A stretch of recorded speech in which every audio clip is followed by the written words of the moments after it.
Buonasera a tutti. Do innanzitutto la parola al vice direttore vicario del Dipartimento di Scienze Giuridiche,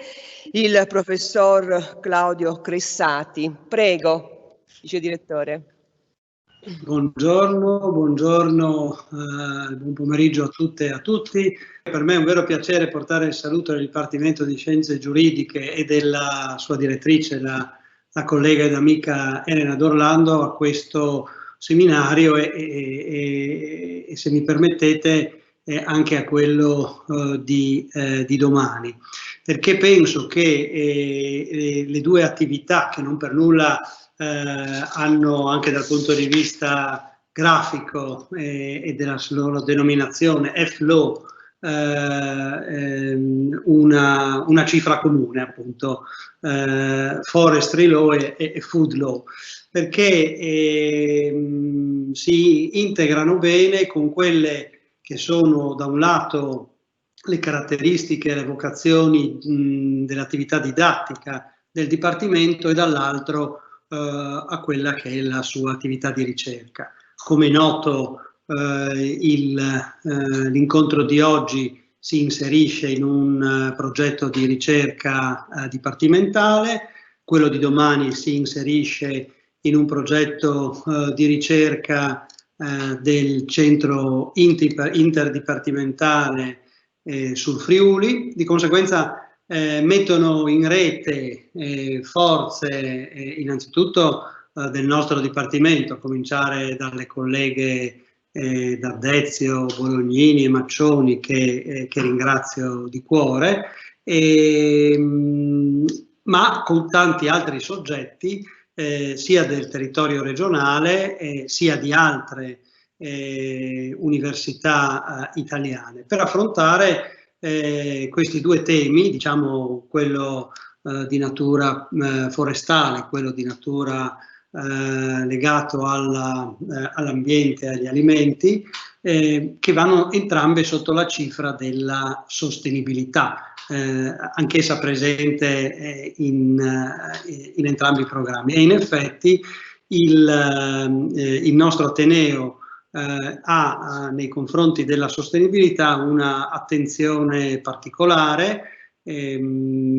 aderisce naturalmente alla rete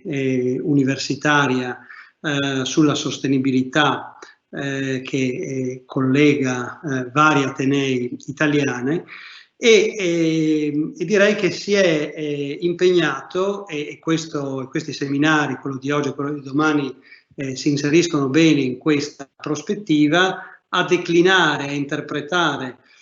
la sostenibilità in tutti i suoi aspetti, senz'altro quello ambientale, che è al centro anche delle attenzioni scientifiche di oggi e di domani,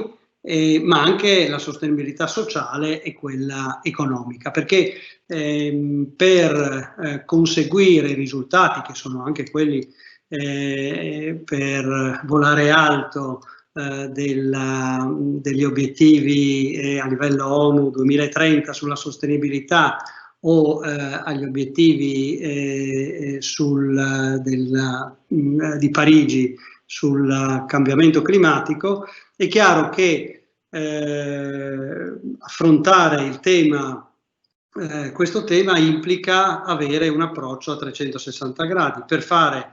cioè non solo una riflessione unicamente teorica, ma per calare tutta una serie di proposte, di iniziative, ma anche di dati normativi sulla loro percorribilità, per usare un altro termine, concreta. Da questo punto di vista, affrontare, come verrà fatto oggi, il tema del nuovo testo unico forestale e dell'impatto che esso ha sul nostro territorio, per esempio regionale, ma sull'intero naturalmente territorio italiano, anche alla luce delle norme europee, è di particolare rilievo, come lo sarà domani il seminario dedicato al cibo e allo stretto collegamento tra agricoltura da un lato, ambiente e alimentazione dall'altro. Di conseguenza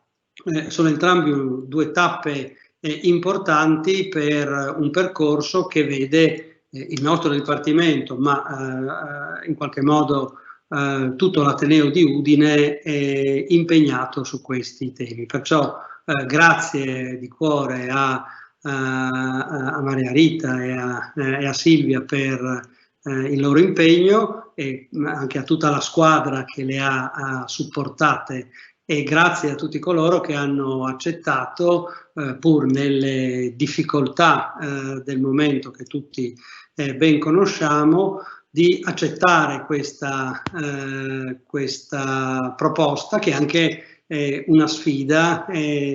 per le giornate di oggi e di domani, ma sono certo anche per una prospettiva di impegno, di ricerca, di analisi futura. Grazie e buon lavoro. Non potrò rimanere molto con voi perché tra poco inizierò a fare lezione, naturalmente a distanza, e dovrò lasciarvi per i miei studenti. Grazie ancora. Sono io a ringraziare il vice direttore vicario, il professor Claudio Cressati, e anche la direttrice, professoressa Elena D'Orlando, per quanto riguarda le parole, non solo il saluto, ma anche le parole che poco fa ci ha rivolto il collega Cressati, che hanno anche introdotto i temi di oggi e di domani. Preannuncio che riprenderò alcuni profili proprio nelle mie brevi note introduttive, a dimostrazione che insomma il quadro generale è quello e ognuno poi prende i vari tasselli e per poi declinarli nelle specificità dei temi che saranno trattati. Io rinnovo il buon pomeriggio che avevo già rivolto prima, ma non so se avevo acceso già il microfono, e rivolgo un cordiale saluto di benvenuto a tutti i partecipanti di questa streaming community, perché ormai siamo in questa realtà. Consentitemi anche di ringraziare la professoressa Marina Brollo, che ha dato l'ok per l'accesso a Play Unihood, il canale YouTube, ove la registrazione dei lavori di oggi sarà visibile successivamente, e ancora di ringraziare l'Associazione Italiana Cultori di Diritto Agrario, in persona del suo presidente, professor Marco Goldoni di Pisa, per la concessione del patrocinio. E ancora il mio ringraziamento va, così come l'ha già rivolto il professor Cressati, a tutta l'equipe amministrativa del Dipartimento di Scienze Giuridiche, in particolare alla dottoressa Lina Zaria, che è qui presente con noi,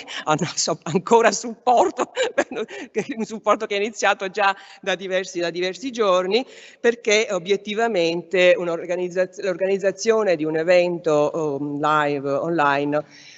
ha delle complicazioni, perlomeno per chi non è addetto ai lavori, che rendono più laboriosa l'organizzazione di attività di convegni. Quindi ci auguriamo che tutto vada per il meglio.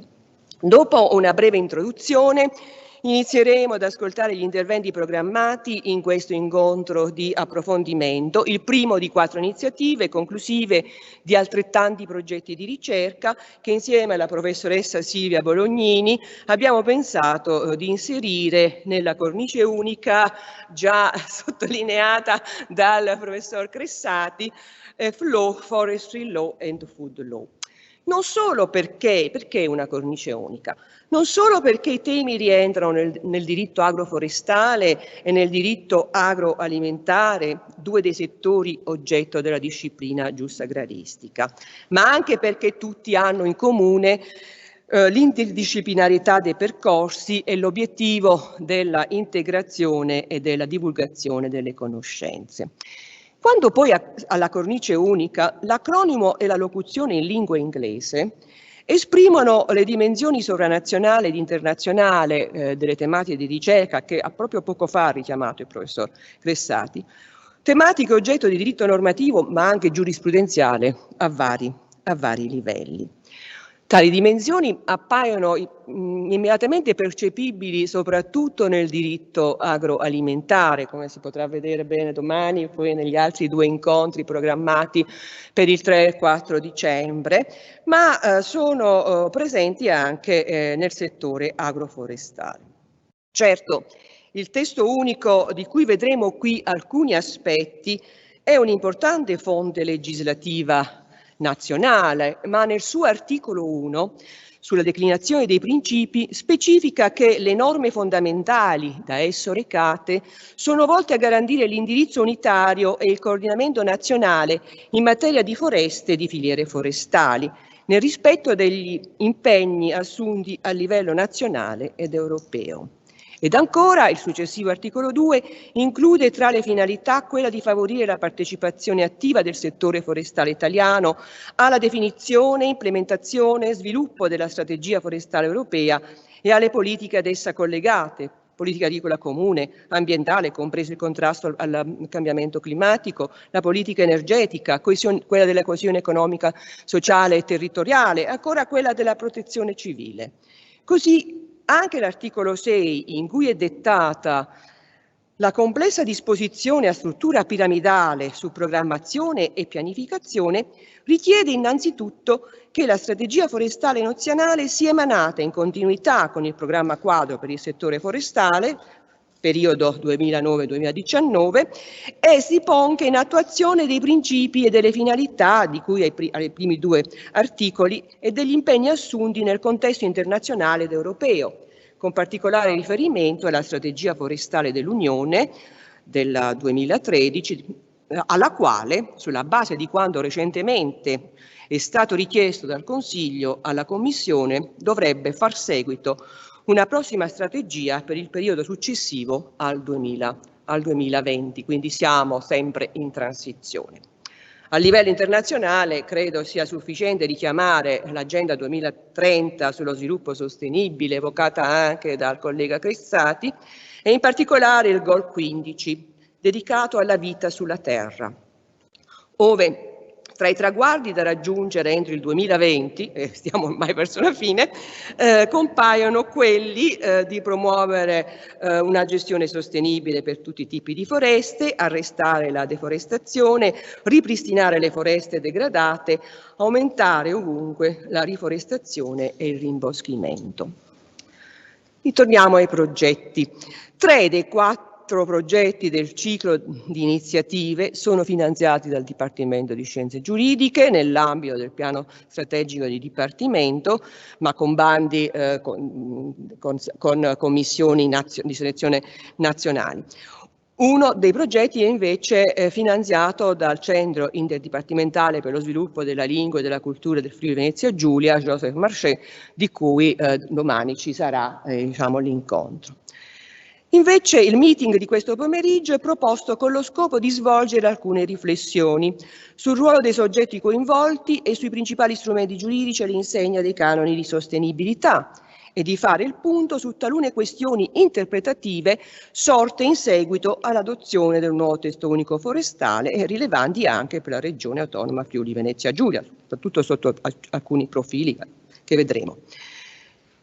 Parole chiavi fondamentali del tema odierno sono foreste e sostenibilità. Tuttavia, gli operatori del settore sanno che oggi parlare di foreste evoca contestualmente la dimensione della multifunzionalità. Dunque, in alternativa, possiamo assumere a parole chiave dell'incontro di oggi, dei temi che saranno svolti, foreste, multifunzionalità, sostenibilità. Affinché tali parole non costituiscano soltanto un modo di dire, un tema per convegni, un mantra automaticamente presente nelle disquisizioni e nelle celebrazioni filoambientalistiche, è necessario che esse siano rapportate alle fattispecie reali, siano cioè calate nei diversi contesti di riferimento. Nei giorni da poco trascorsi abbiamo celebrato la settimana dello sviluppo sostenibile, la settimana del paesaggio. Ci sono, è noto soprattutto ai giuristi, mozioni e proposte normative per inserire in Costituzione il principio dello sviluppo sostenibile, andando a modificare gli articoli 2, 9, 41 della nostra Carta fondamentale. Beh, se queste proposte saranno accolte e quindi ci saranno le modifiche degli articoli che ho appena ricordato, sarà abbastanza più evidente l'importanza del passaggio dal principio generale nelle norme fondamentali della nostra Carta Costituzionale, poi ai principi sempre della Carta Costituzionale, però settoriali. E quindi sarà abbastanza diciamo, importante e facilmente percepibile come dover parlare di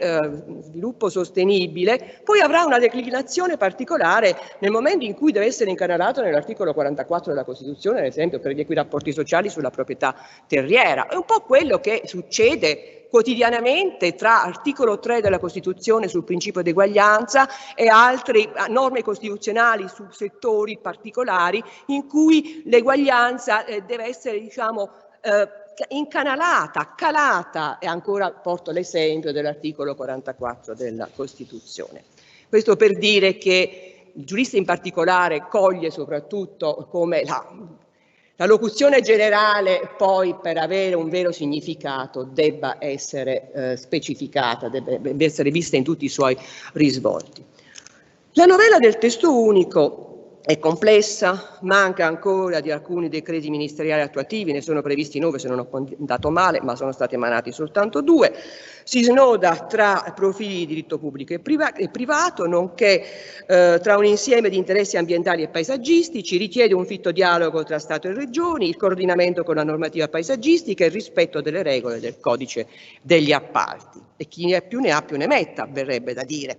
Infatti la natura di legge di settore riconosciuta al provvedimento, finalizzato alla promozione della gestione forestale e delle sue filiere, comporta che esso non si sovrapponga, sostituisca o interferisca con norme sovraordinate di altri settori come l'ambiente, l'energia, il paesaggio.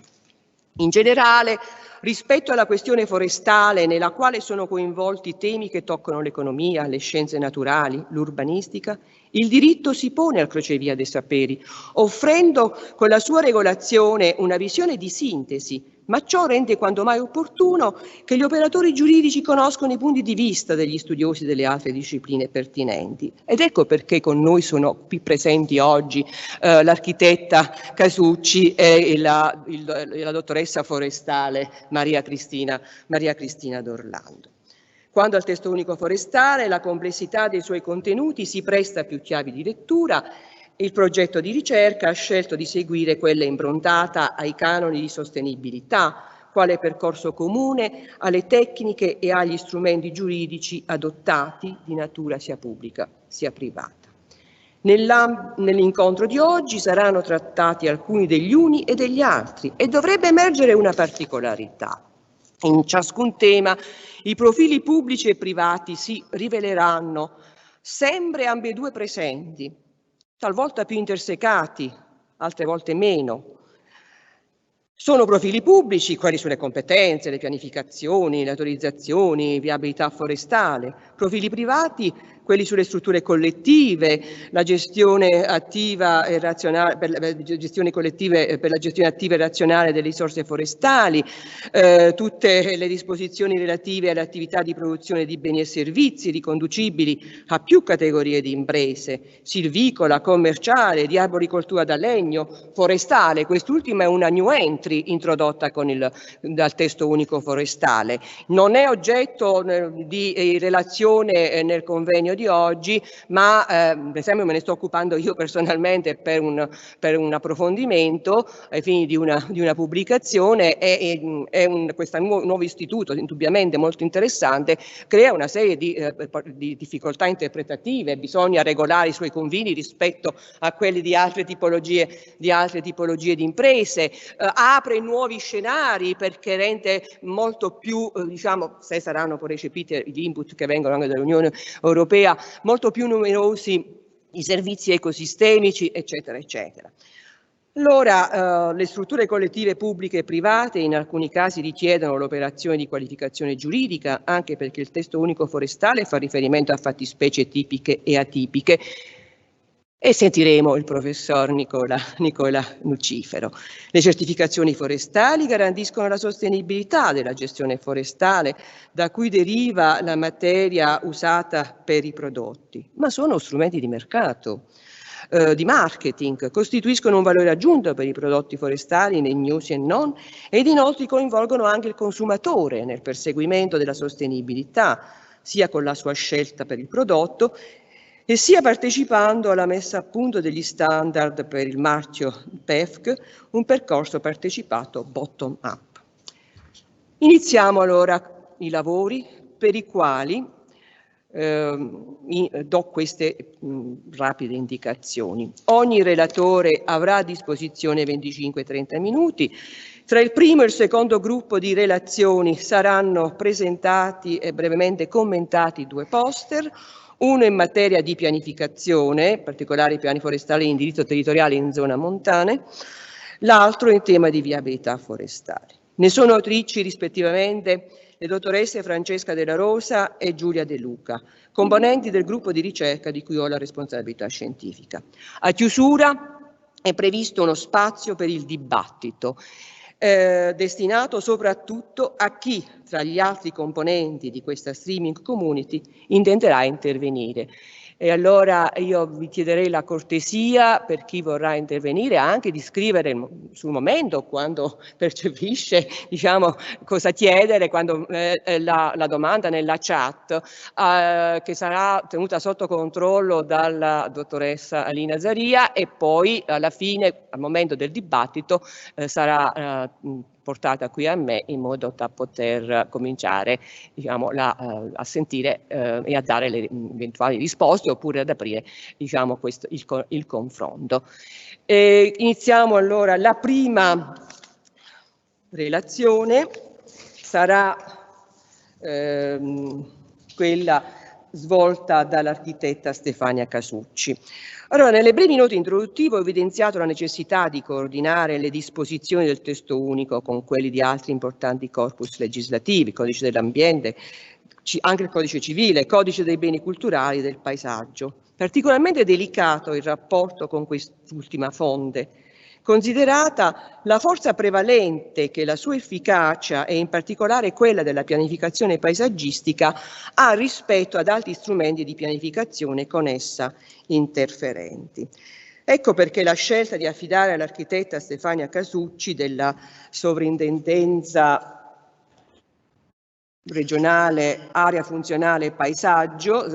Sovrintendenza archeologica, belle arti e paesaggio del Friuli Venezia Giulia, sede di Udine. A riguardo ricordo che l'architetta Casucci ha contribuito alla redazione del piano paesaggistico regionale del Friuli Venezia Giulia, approvato con decreto del Presidente della Regione del 24 aprile 2018, in vigore dal 10 maggio 2018. Il testo unico forestale del 2018 è entrato in vigore il 5 maggio del 2018, quindi sono coevi le 2 fonti. Vediamo come, diciamo, io ho chiesto questo all'architetta quando l'ho interpellata per chiedere la disponibilità della relazione, e lei mi ha detto, beh, noi ovviamente abbiamo seguito i lavori, quindi avevamo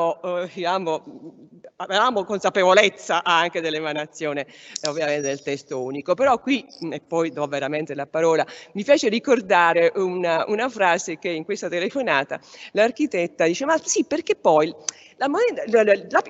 pianificazione in cui ci sono le foreste presenta delle problematicità, perché i boschi si muovono e di conseguenza quello che viene fotografato al momento in cui si redige il piano cambia dopo un po'. Sembra una cosa scontata, ma io francamente non ci avevo pensato. È vero, i boschi si muovono. Prego, allora, il titolo della relazione che sarà svolta dall'architetta Stefania Casucci è il rapporto tra testo unico forestale e codice dei beni culturali e del paesaggio, le coordinate nel piano paesaggistico regionale del Friuli Venezia Giulia. Buonasera a tutti, io ringrazio la professoressa D'Adezio per questo gentile invito. E devo dire che io non sono ovviamente un giurista, quindi perdonatemi se alcune terminologie diciamo potrebbero essere diciamo poco corrette l'utilizzo di alcuni termini. Io mi occupo per la Sovrintendenza Archeologia, Belle Arti e Paesaggio dell'attività di tutela paesaggistica e monumentale, ma nello specifico da quando sono arrivata in Friuli, perché prima ero in Veneto, avevamo già cominciato anche lì le attività per il piano paesaggistico. In Friuli queste sono state particolarmente, devo dire, celeri rispetto al resto della regione, rispetto, scusate, al resto della nazione, perché i piani paesaggistici sono previsti dal codice, erano già previsti come si chiamavano piani paesistici, ma diciamo dal codice urbano, il decreto legislativo 42 del 2004, sono in realtà obbligatori per tutta la nazione, per cui tutte le regioni dovrebbero dotarsi. Attualmente si sono dotate di questi piani 5 regioni, che sono il Piemonte, la Toscana, la Puglia, il Friuli Venezia Giulia e il Piemonte. Allora, io ho avuto un problema, nel senso che purtroppo passando da un computer all'altro il PowerPoint è saltato e quindi ho dovuto trasformarlo in un PDF. Ora condividerò con voi lo schermo per vedere di iniziare subito a... vediamo un attimo, ecco, spero che riusciate a vedere. Allora, mi perdonerete, ma ho messo alcuni elementi di base perché non so se tutti diciamo conoscono la trattazione del non ho fatto un escurso storico, che non era questa la sede, su quella che è il ruolo dello Stato sulla questione della pianificazione paesaggistica e anche sul tema del bosco e delle foreste. Il codice, come vedete, ribadisce questa priorità della pianificazione paesaggistica come strumento di tutela e disciplina del territorio. Molti articoli del codice sono poi stati riportati anche nel testo unico delle foreste, e comunque si stabilisce una scala gerarchica che vede che il piano paesaggistico è un piano di carattere generale sovraordinato agli altri strumenti urbanistici. Per cui lo Stato e le regioni devono assicurare che tutto il territorio sia, oltre che conosciuto, salvaguardato, anche pianificato. Quindi, diciamo, il tema sarebbe che il Ministero per i beni e le attività culturali, in quanto avente la potestà esclusiva in materia di tutela monumentale e diciamo non esclusiva in materia paesaggistica, perché come ben sapete anche la regione Friuli Venezia Giulia ha una potestà legislativa concorrente in materia di paesaggio, ma sostanzialmente il Ministero deve perseguire la tutela del paesaggio secondo dei criteri e dei principi che devono essere omogenei. Alle regioni è demandata la redazione e l'approvazione dei piani paesaggistici. Ovviamente fanno esclusione le regioni che l'obbligo sospese per tutte le regioni, ma le regioni Sicilia, Trentino Alto Adige e Valle d'Aosta hanno piena autonomia in materia di paesaggio. Quindi, pur entrando la redazione dei piani paesaggistici tra le competenze delle regioni, è riconosciuta al Ministero la partecipazione obbligatoria all'elaborazione congiunta con le regioni, tutte quelle parti del piano che riguardano beni paesaggistici vincolati in base ad atti amministrativi di vincolo, quindi ai sensi dell'articolo 136 del codice, o in base all'appartenenza delle categorie geografiche tutelate o per legge, specificatamente l'articolo 142 del codice. Ed è in questo articolo 142 del codice, al comma 1 lettera G, che rientrano i territori coperti da foreste e da boschi, ancorché percorsi o danneggiati dal fuoco, e quelli sottoposti a vincolo di rimboschimento, come definiti dall'articolo 2, comma 2 e 6 del decreto legislativo 18 maggio 2001 numero 227, cosa che poi è stata riconfermata nel testo unico. Quindi la pianificazione viene estesa a livello a tutto il territorio regionale e di conseguenza anche questi ambiti sono sottoposti a questa attività di pianificazione congiunta. I piani paesaggistici, ora qui c'erano ovviamente dei tempi che non sono stati rispettati, perché come vedete addirittura le primi termini erano nel 2009, ma in realtà siamo nel 2020 e come vi dicevo sono stati fatti solo 5. Comunque sostanzialmente questi piani devono essere poi, diventano cogenti per gli strumenti urbanistici di comuni, città, province, e sono prevalenti sulle disposizioni degli strumenti di pianificazione urbanistica e territoriale. Noi siamo prevalenti anche rispetto al piano di gestione del territorio. Avrete forse probabilmente sentito che la Regione Friuli Venezia Giulia sta lavorando alla redazione si chiama in termine così comunemente PGT, che è Piano Generale del Territorio, che sarebbe lo strumento che dovrebbe dettare gli indirizzi della pianificazione territoriale. Questo si deve coordinare con il piano paesaggistico e tutti gli strumenti urbanistici devono procedere a questa conformazione e adeguamento che è disciplinato dalle regioni, ma prevede una partecipazione anche dello Stato. Sostanzialmente il codice ci individua tutti quelli che sono i contenuti dei piani paesaggistici, riconducendoli a principi e modalità valide per tutte le regioni. E qui subentra l'altro aspetto, che è la questione dello sviluppo territoriale sostenibile. Quindi gioco forza nell'ambito della trattazione delle attività che si dovranno svolgere nei territori che fanno parte dell'ambito riconosciuto anche dal TUF, i principi sono abbastanza coerenti. Io non ho partecipato direttamente come Ministero alla realizzazione del TUF, però i colleghi, perché è stato fatto a livello ministeriale centrale, quindi di Roma, però diciamo i temi, i principi che sono stati mantenuti sono coerenti con, noi abbiamo una relazione metodologica che si trova anche su internet, che fu fatta tra il 2007 e il 2013, nella quale vengono definite proprio che cosa il Ministero individua e riconosce come sia dal punto di vista della denominazione sia dal punto di vista degli ambiti inclusi o esclusi. Comunque i fini in termini generali sono coerenti con quanto è stato trattato sia dal testo precedente al testo unico sulle foreste che a quello attuale. Il fine della pianificazione paesaggistica è la conservazione, il recupero, la valorizzazione degli aspetti e caratteri del territorio che costituiscono rappresentazione materiale e visibile dell'identità nazionale, alla definizione della quale concorre l'azione di fattori naturali, umani e delle loro interrelazioni. Nel rispetto di tali criteri vanno contemplate anche finalità volte alle prospettive di sviluppo territoriale sostenibile. Quindi, in relazione agli obiettivi di qualità paesistica previsti, ai piani paesaggistici è attribuito un contenuto conoscitivo, percettivo e propositivo. Questo perché? Perché come appunto aveva appena detto la professoressa, noi dobbiamo, da quelli che sono i temi generali, temi questi che raccolgono anche l'accezione della Convenzione del Paesaggio europea, quelle che sono appunto i goal dell'Agenda 2030, quelli che sono tutti gli indicativi che abbiamo anche dalla Convenzione di Faro, che è stata recentemente ratificata, e che si muove in quest'ottica con un concetto diverso del paesaggio, che non è più l'oggetto statico da ammirare, ma è il luogo dove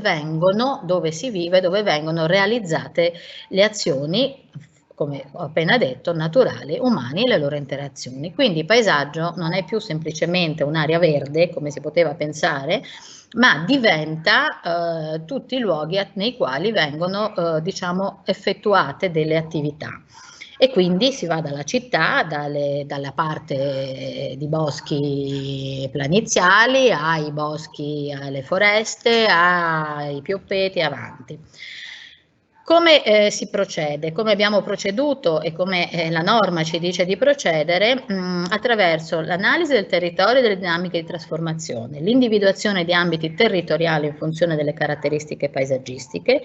la ricognizione dei vincoli esistenti ed eventuali ulteriori contesti da sottoporre a vincolo. Questi ulteriori contesti non sono nuovi vincoli, ma sono uno strumento che il codice ci dà per individuare aree delicate che non sono sottoposte a vincolo ai sensi né dell'articolo 136 né 142, ma che comunque necessitano di un'attenzione particolare. Abbiamo poi chiaramente all'interno del piano paesaggistico ci sono anche ambiti chiaramente diversi, come le aree gravemente compromesse, gli interventi di recupero e valorizzazione e l'individuazione delle misure necessarie per il corretto inserimento nel contesto paesaggistico, gli interventi di trasformazione del territorio e la predisposizione di specifiche normative d'uso degli ambiti territoriali individuati. Sintetizzando questa slide, dovremmo comunque per tutti gli ambiti dare delle indirizzi, direttive, prescrizioni d'uso volte alla salvaguardia delle caratteristiche paesaggistiche e assicurino al contempo il minor consumo del territorio. Questo è l'altro tema per noi, che è il consumo di suolo. Consumo di suolo che nel piano paesaggistico, secondo quanto viene dettato dalle normative europee, deve tendere a zero sostanzialmente. E quindi di conseguenza tutte le indicazioni che i piani devono contenere devono avere questo riferimento. Questo era in realtà il primo passaggio, perché come dicevo prima già nel 2009 avremmo dovuto trovarci con i piani paesaggistici, cosa che non è successa perché insomma, come succede da noi in Italia, non solo in Italia, ma come succede, alcune cose vengono lasciate lì e poi, ma già si parlava di criteri di qualità e sostenibilità. Quindi quella che è la salvaguardia dei valori del paesaggio, ma anche inteso come strumento attivo, cioè è cambiato il concetto di paesaggio. Il paesaggio non deve essere solo preservato nella sua immutabilità, ma deve anche essere preservato nel suo carattere dinamico. Diceva giustamente prima che la professoressa parlavamo al telefono, il bosco è una cosa che seguendo queste zone boschive ho imparato, come giustamente mi hanno fatto notare chi ci vive da sempre, si modifica. Quindi delle realtà, perché noi tendenzialmente come linea d'azione è sempre quella di salvaguardare e impedire l'abbattimento, ma impedire l'abbattimento alle volte non è una cosa positiva, perché cambiano i sistemi, invadono anche i prati stabili, invadono territori che hanno una loro importanza dal punto di vista anche della biodiversità. Quindi non è che con il mantenimento garantiamo né sostenibilità né salvaguardia, e quindi anche l'atteggiamento è cambiato rispetto a questo tema. Quindi riconoscendo quindi che il paesaggio è in ogni luogo un elemento della qualità della vita della popolazione, su questo tema si è cercato di procedere dando delle indicazioni poi operative. La Convenzione Europea del Paesaggio che citavo prima, che è stata fatta il 26 ottobre del 2000, così come la Convenzione di Faro che è stata ratificata qualche poco tempo fa, ci dice proprio questo, di riconoscere giuridicamente il paesaggio in quanto componente essenziale del contesto di vita delle popolazioni, stabilire e attuare politiche volte alla protezione, alla gestione tramite l'adozione delle misure, avviare procedure di partecipazione del pubblico, quindi tutte queste forme di portatori di interessi, di stakeholder, sentire i soggetti coinvolti, eccetera, integrare il paesaggio nelle politiche di pianificazione del territorio, quindi urbanistiche. Il passaggio è un passaggio culturale, cioè dovrebbe essere un passaggio culturale, cioè noi facciamo una pianificazione paesaggistica che non è semplicemente una pianificazione urbanistica, ma è una pianificazione che deve tener conto della qualità e delle caratteristiche geomorfologiche, territoriali, individuali degli ambiti. Infatti il piano divide in ambiti il territorio, nella fattispecie regionale sono 12 ambiti, che hanno delle caratteristiche simili, quindi non è più solo un problema di confini amministrativi, non è più solo un problema dal punto di vista urbanistico, ma deve diventare proprio di tipo culturale, ambientale, agricolo, sociale ed economico, e tutte quelle politiche che possono avere su di questa influenza. Qui sono i punti cardine della Convenzione Europea del Paesaggio, che insomma vado via veloce, e quindi cosa si intende per paesaggio, la politica, gli obiettivi, la salvaguardia, la gestione e la pianificazione.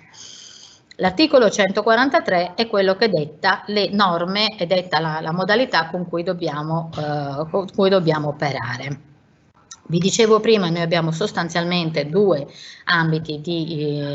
su cui ci possiamo a titolo esprimere, cioè gli articoli, sì, sulla base dell'articolo 136, 134 sono vincoli che sono stati già definiti, oppure quelli che sono per legge, e ora non ho messo nella slide ma ve li cito, probabilmente li sapete già, ma insomma li cito, che sono i territori costieri compresi in una fascia della profondità di 300 metri dalla linea di battigia anche per i terreni elevati sul mare, i territori contermini ai laghi per 300 metri anche questi in una fascia di profondità, i fiumi, i torrenti, i corsi d'acqua che sono iscritti negli elenchi previsti del Regio Decreto del 1933 e comprese le sponde, gli argini per una fascia di 150 metri, quello che viene chiamato comunemente legge Galasso, le montagne per la parte eccedente 1600 metri sul livello del mare per la catena alpina e 1200 metri sul livello del mare per la catena appenninica per le isole, i ghiacciai, i circhi glaciali, i parchi e le riserve nazionali e regionali, nonché i territori di protezione esterna dei parchi, i territori coperti da foreste e boschi che vi ho già letto prima, le aree assegnate alle università agrarie e le zone gravate da usi civici, che anche questo è un tema piuttosto impegnativo, le zone umide incluse nell'elenco previsto dal DPR del 448, i vulcani e le zone di interesse archeologico. Quindi comprenderete bene che l'ambito è piuttosto vasto. Queste sono le individuazioni, le modalità con cui noi dobbiamo procedere e quelle che è diciamo l'operatività. Non mi soffermo molto su questo perché insomma si possono, scusate se ci sono delle ripetizioni, ma e arriviamo al coordinamento della pianificazione paesistica con gli altri strumenti di pianificazione. Quindi una volta determinati, stabiliti i limiti, la Regione deve disciplinare questo procedimento di conformazione. Questo è un procedimento che avviene a seguito dell'adozione del piano paesaggistico. E quindi questo è l'attività che in questo momento stiamo procedendo a fare in Friuli Venezia Giulia. Già diversi comuni abbiamo istituito dei tavoli tecnici e devo dire che non è un'operazione facile, I principi ispiratori che abbiamo utilizzato per il PPR del Friuli Venezia Giulia, che sono traslati chiaramente dal codice,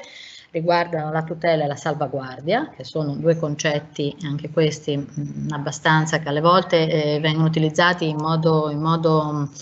equiparato, ma non è così, e danno quelle che sono, dobbiamo individuare quelle che sono le azioni. Poi valorizzazione e gestione, che sono invece le azioni tese a governare le possibili trasformazioni. Quindi in un caso abbiamo la conservazione, nell'altro la trasformazione. Quindi, ripeto, così come il PPR è stato pensato come un piano dinamico, anche i contesti, i principi ispiratori lo sono, quindi non cerchiamo di uscire da questa logica per cui tutela vuol dire come posso dire, immobilismo. Ecco. Il piano paesaggistico coniuga i due approcci e riconosce tutti i territori, ovviamente, e i valori identitari del paesaggio.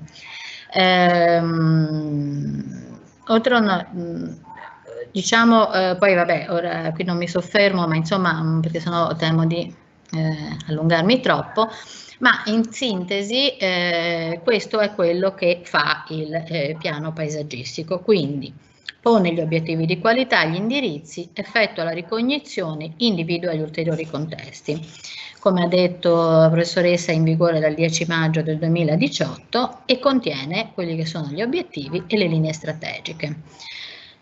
Rispetto e vado avanti perché questa è l'efficacia del PPR per i beni paesaggistici,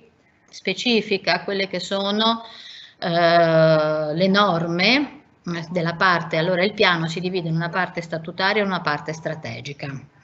Nella parte statuaria è stata fatta una ricognizione, scusate vado avanti perché così vi faccio vedere lo schema della... questi sono beni paesaggistici 136 e queste sono le le schede, gli indirizzi, le direttive, le prescrizioni d'uso e le misure di salvaguardia. Per ognuno degli ambiti territoriali che presentino queste caratteristiche sono state fatte queste schede. Queste schede che, ripeto, danno gli indirizzi, le direttive, le prescrizioni d'uso e vedete qui è un esempio, gli interventi di manutenzione eccetera. Ora questo non riguarda strettamente le alberature, ma lo stesso principio è stato fatto, e vedremo più avanti, per ecco, questa è la struttura del piano paesaggistico regionale, che ha una parte statuaria, una parte strategica e poi c'è una parte di gestione. La gestione è l'attività che dovrebbe portare avanti questo tentativo di pensare e progettare il territorio in modo diverso. Per quanto riguarda, e vado perché vedo che passa il tempo, ora vi faccio passare delle slide in modo da capire come è stata sviluppata il processo di approvazione. Siamo ora nella fase, come dicevo prima, di adeguamento e conformazione e le norme d'uso che dettano che sono cogenti, cioè mi ricordo ora la data, il 10 maggio del 2018, tutti gli strumenti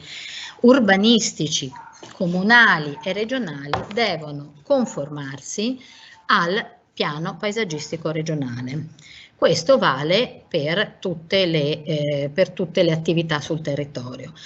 Queste sono norme tecniche di attuazione che probabilmente avrete già avuto modo di vedere e su queste vi ho evidenziato i territori coperti da foreste e boschi. Qui cosa è stato fatto? Qui è stato fatto, siccome il lavoro è stato fatto in contemporanea con l'attività sul testo unico delle foreste, ma non ovviamente sugli stessi tavoli, quindi l'articolo 28 delle norme tecniche di attuazione ha una caratteristica che ha un rinvio dinamico alla legge regionale numero 9, norme in materia di risorse forestali, ma è anche coerente con le definizioni date per quanto riguarda la definizione di bosco. Perché? Ora scusate, perché purtroppo non riesco, provo a uscire per farvi vedere un'altra, nelle norme tecniche, l'articolo 28,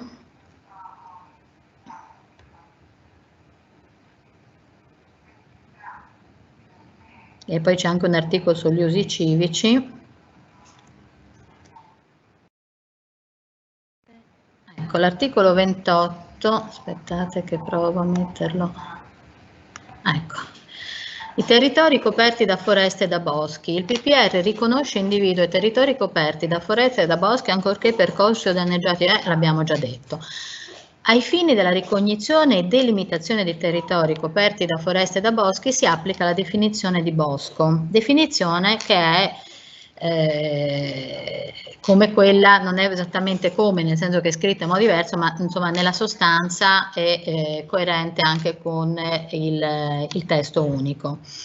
e fa un rinvio dinamico su questa definizione, mentre per quanto riguarda invece i soggetti esclusi da questa definizione, perché ai sensi della legge non sono considerati bosco le seguenti fattispecie, sono state tenute elencate le stesse fattispecie della legge regionale, ma il Ministero, avendo competenza su questo, nel qualora la legge regionale e il testo unico non fossero coerenti con queste nostre definizioni che derivano anche dalla relazione programmatica fatta ancora nel 2013, il Ministero può effettuare, cioè queste cose devono essere modificate in un comitato tecnico e quindi concordate. Quindi attualmente questa è la posizione del Ministero rispetto a questo tema, però ha questa differenziazione perché su una questione si può fare il rinvio dinamico alla legge, sull'altra invece un rinvio statico, che sapete meglio di me cosa vuol dire, io lo ripeto perché me lo dicono continuamente i colleghi che seguono dal punto di vista giuridico queste questioni. Quindi, nella buona sostanza, rispetto e queste poi proseguo, le disposizioni, quindi qui non sono considerate bosco, le disposizioni di questo articolo si riferiscono anche ai territori coperti da foreste e da boschi presenti all'interno dei beni di cui l'articolo 19 della rete ecologica, di cui l'articolo 43, sempre ovviamente delle norme. Sono altresì considerati boschi, territori e percorsi dal fuoco e il PPR riconosce le seguenti categorie forestali. Quindi queste categorie forestali sono quello cui dicevo prima, noi le riconosciamo, nel qual caso venissero modificate dalla norma nazionale, su quelle dobbiamo fare un comitato tecnico per verificare la coerenza. Ovviamente in sede di testo unico è stato fatto e quindi ci troviamo in questa situazione. Le zone di cui al comma 1 sono delimitate e rappresentate, vabbè, queste sono, voi troverete sul sito della regione, c'è questo WebGIS, che è uno strumento proprio perché c'è poi anche il problema del diritto, cioè siccome parliamo di regimi autorizzativi diversi, il testo unico non elimina le leggi di tutela vigenti, non elimina le aree protette, non elimina le autorizzazioni paesaggistiche, non toglie potestà alle regioni nella materia, non prevede espropri, rimane una materia di competenza concorrente tra Regione e Stato. Diciamo che lo Stato non si impegna, diciamo, con sborsi economici nel TUF, ma insomma, però di fatto per quello che riguarda la competenza il Ministero, ovviamente anche il Ministero lo ha ratificato, quindi c'è chiaramente una concordanza. Nel caso del piano paesaggistico abbiamo cercato di lavorare un po' diciamo in adeguamento, anche perché i tempi erano abbastanza coevi. E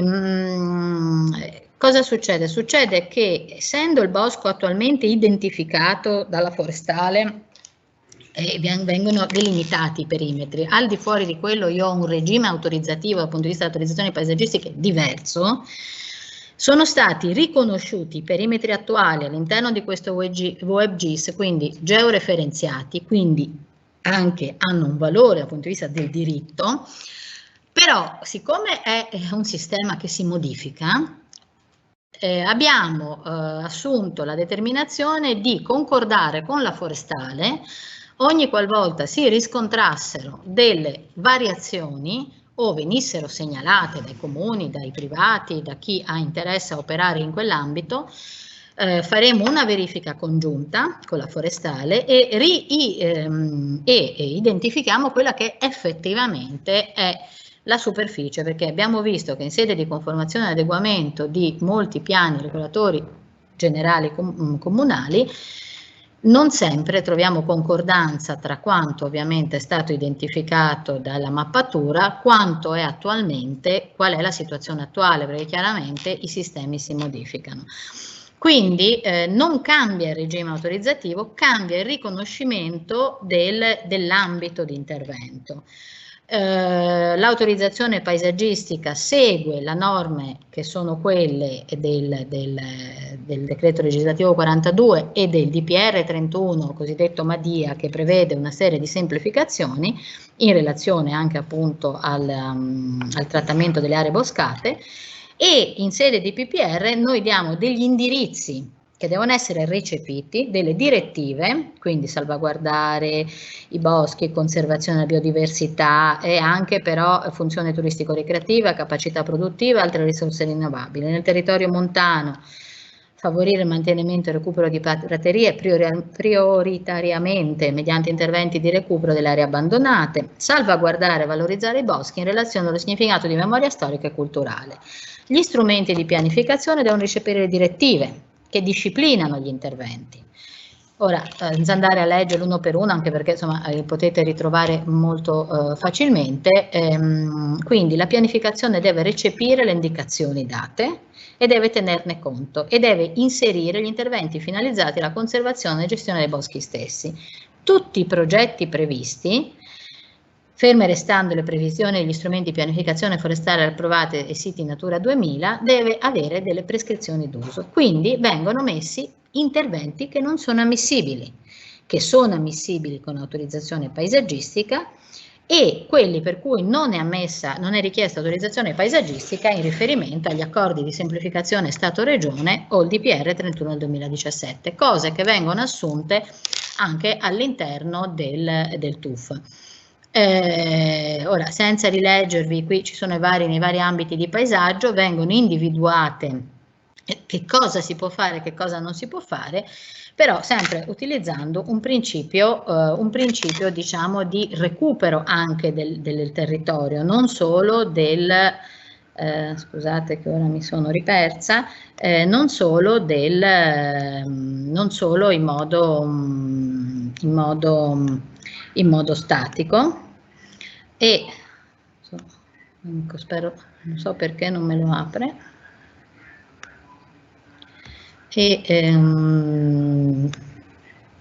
vorrei, perché temo purtroppo che vediamo che sono già quasi fuori termine, questa è la relazione programmatica di definizione dei criteri modalità di ricognizione fatto dal MIBAC. Ora è scritto MIBAC perché all'epoca non c'era il turismo, ma ora è MIBAC perché c'è anche il turismo. E quelli che sono gli aspetti che riguardano proprio il testo unico, condividendo le linee di principio che io qui ho riportato e che sicuramente voi conoscerete meglio di me, e questo concetto di tutela attiva di territorio e paesaggio e la definizione proprio che viene data come patrimonio forestale come bene di rilevante interesse pubblico da tutelare e valorizzare. È chiaro che la partita si giocherà più nel dettaglio, come sempre, nei decreti attuativi, che come è stato ricordato ne sono usciti solo 2 sugli elenchi dei soggetti, e non mi ricordo era l'altro, però su quelli dovremo entrare poi in sintesi nel merito. E per le aree rispetto agli articoli del decreto, insomma, chiamato testo unico, le aree assimilate a bosco, riporta proprio per le materie di competenza esclusiva dello Stato, fatto salvo quanto già previsto dai piani paesaggistici di cui articoli 143 e 156 riportano esattamente quello che è il nostro dettato normativo. Aree escluse dalla definizione bosco, idem. Per quanto riguarda la programmazione e la pianificazione si fa riferimento agli articoli del codice che ho scorso prima e all'articolo 20 del DPR 31, quello cosiddetto Madia. Questi sono gli articoli del TUF che più nello specifico hanno a che fare con il tema della salvaguardia, della tutela e valorizzazione dei beni culturali e poi del paesaggio. La disciplina attività di gestione forestale, con la trasformazione del bosco e le opere compensative, riprende questi articoli 146, 49 e 36 del decreto 42. C'è un ultimo articolo 16 con delle disposizioni di coordinamento che non riprende un articolo del decreto legislativo 42, ma si rifà alla legge 10 che comunque individua anche degli aspetti come l'albero monumentale, che è anche quello un tema, infatti nel piano paesaggistico regionale abbiamo diviso tra alberi monumentali e alberi di pregio, e qui questo per consentire anche di caratterizzare questa differenza, che hanno dei regimi poi giuridici diversi. Diciamo che in questo momento, stante non ci sono delle situazioni di c'è abbastanza aderenza tra il nostro piano paesaggistico, i decreti nostri e il testo unico. Io poi credo di avere finito il tempo, per cui non voglio occuparne altro. Poi è stato fatto nel territorio dei progetti paesaggistici che riguardano proprio le aree come allora, questi sono gli ambiti paesaggistici, che giusto per avere un'idea di come sono stati individuati. Queste sono le nostre indicazioni per gli stati generali del paesaggio che abbiamo avuto, e come vedete seguiamo quelli che sono gli indirizzi europei, e questi sono alcuni progetti di paesaggio sui quali stiamo lavorando di concerto con i comuni e la regione, proprio per la rigenerazione dei paesaggi di alta quota. E questi sono gli interventi che vengono proposti grazie anche ai contributi dati per lo Stato. e quindi gli interventi poi specifici su quella che è la materia. Ora scorro così alcune immagini di ricerche storiche che sono state fatte proprio anche per capire l'evoluzione del sistema. Chiaramente il nostro punto di vista è un punto di vista più storico-culturale che normativo, però poi ovviamente dobbiamo comunque trovare una quadra anche con gli aspetti del diritto, e quindi questi sono tutti luoghi di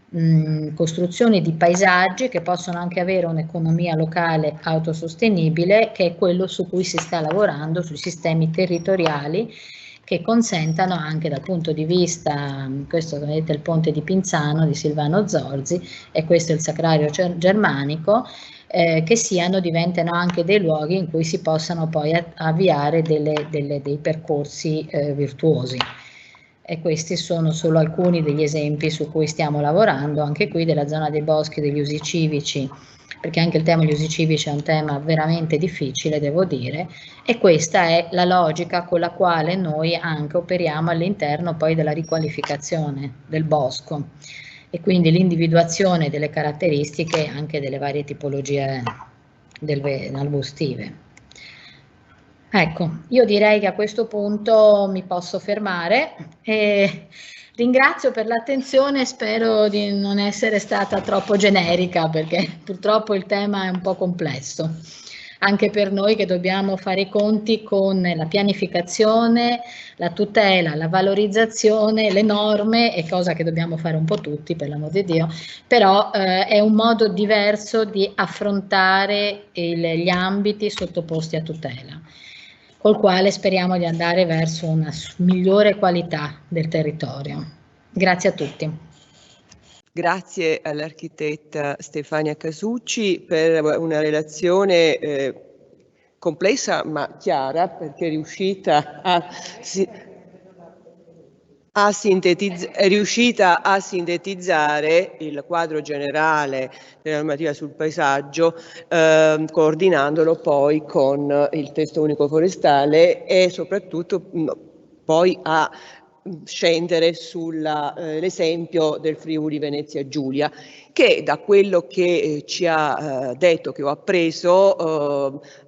in questo momento ha, diciamo, un periodo buono di cogestione, no, del territorio, sia per quanto riguarda gli aspetti del paesaggio e sia per quanto riguarda anche il testo unico forestale, cioè questi tavoli comuni di lavoro anche con i comuni, gli enti locali,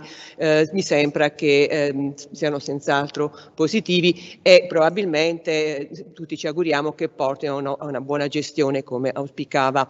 poco fa l'architetta. Tra l'altro, apprendere che in questo momento abbiamo una situazione, diciamo, di collaborazione, no? Di aderenza tra i piani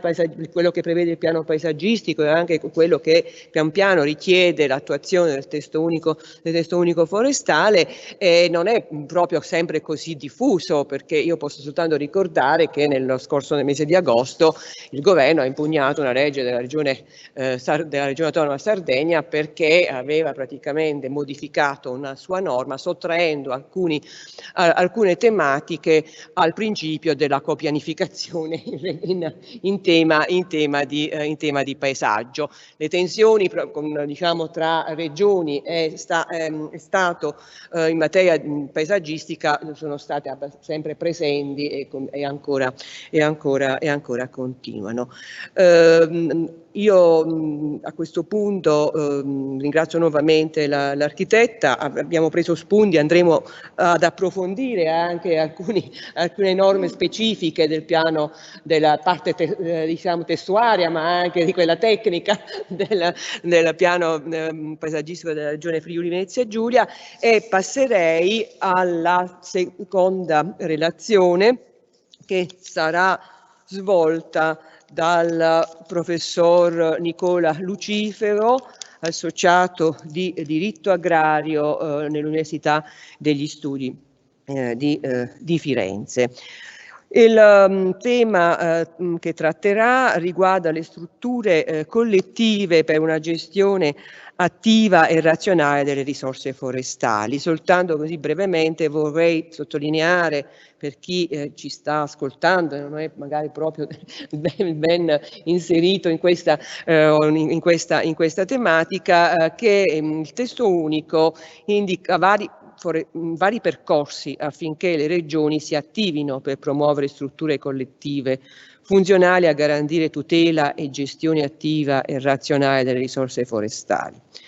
Un obiettivo che è fortemente ostacolato da un insieme di fattori esogeni e non, tra cui l'elevata frammentazione e polverizzazione dei terreni forestali. Questo in tutta Italia sono patologie di tutto il territorio nazionale, ma anche della Friuli Venezia Giulia. Tutta la zona della Carnica ha questo problema che ancora non viene risolto, nonostante ci siano vari tentativi e propositi di farlo. Ora, nel testo unico forestale la questione delle strutture collettive presenta delle complessità, innanzitutto perché il testo unico fa riferimento a tipiche e atipiche, consorzi, cooperative e altre forme associate, e quindi si tratta di vedere poi quali possono essere queste altre forme associate. Ma poi sono, diciamo, vengono prese in considerazione, almeno questo è stato il mio modo di ricostruire la mia lettura. Vediamo poi quello che ne pensa il professor Lucifero, che ha approfondito il tema per la relazione, ma forse l'aveva già approfondito prima per un'altra pubblicazione. Praticamente rilevano sia la proprietà forestale e sia l'impresa forestale, che è l'innovazione, una new entry introdotta dal testo unico. E vedremo perché. In sostanza, a me sembra che in questo modo il legislatore voglia stimolare le categorie proprietarie forestali a transitare dalla mera situazione statica e quindi, diciamo, grave, che accentua le patologie della situazione statica di godimento, a quella dinamica imprenditoriale,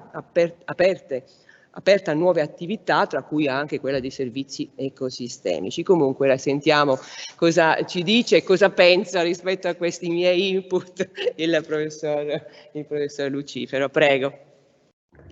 Grazie Presidente, grazie professoressa dell'invito innanzitutto e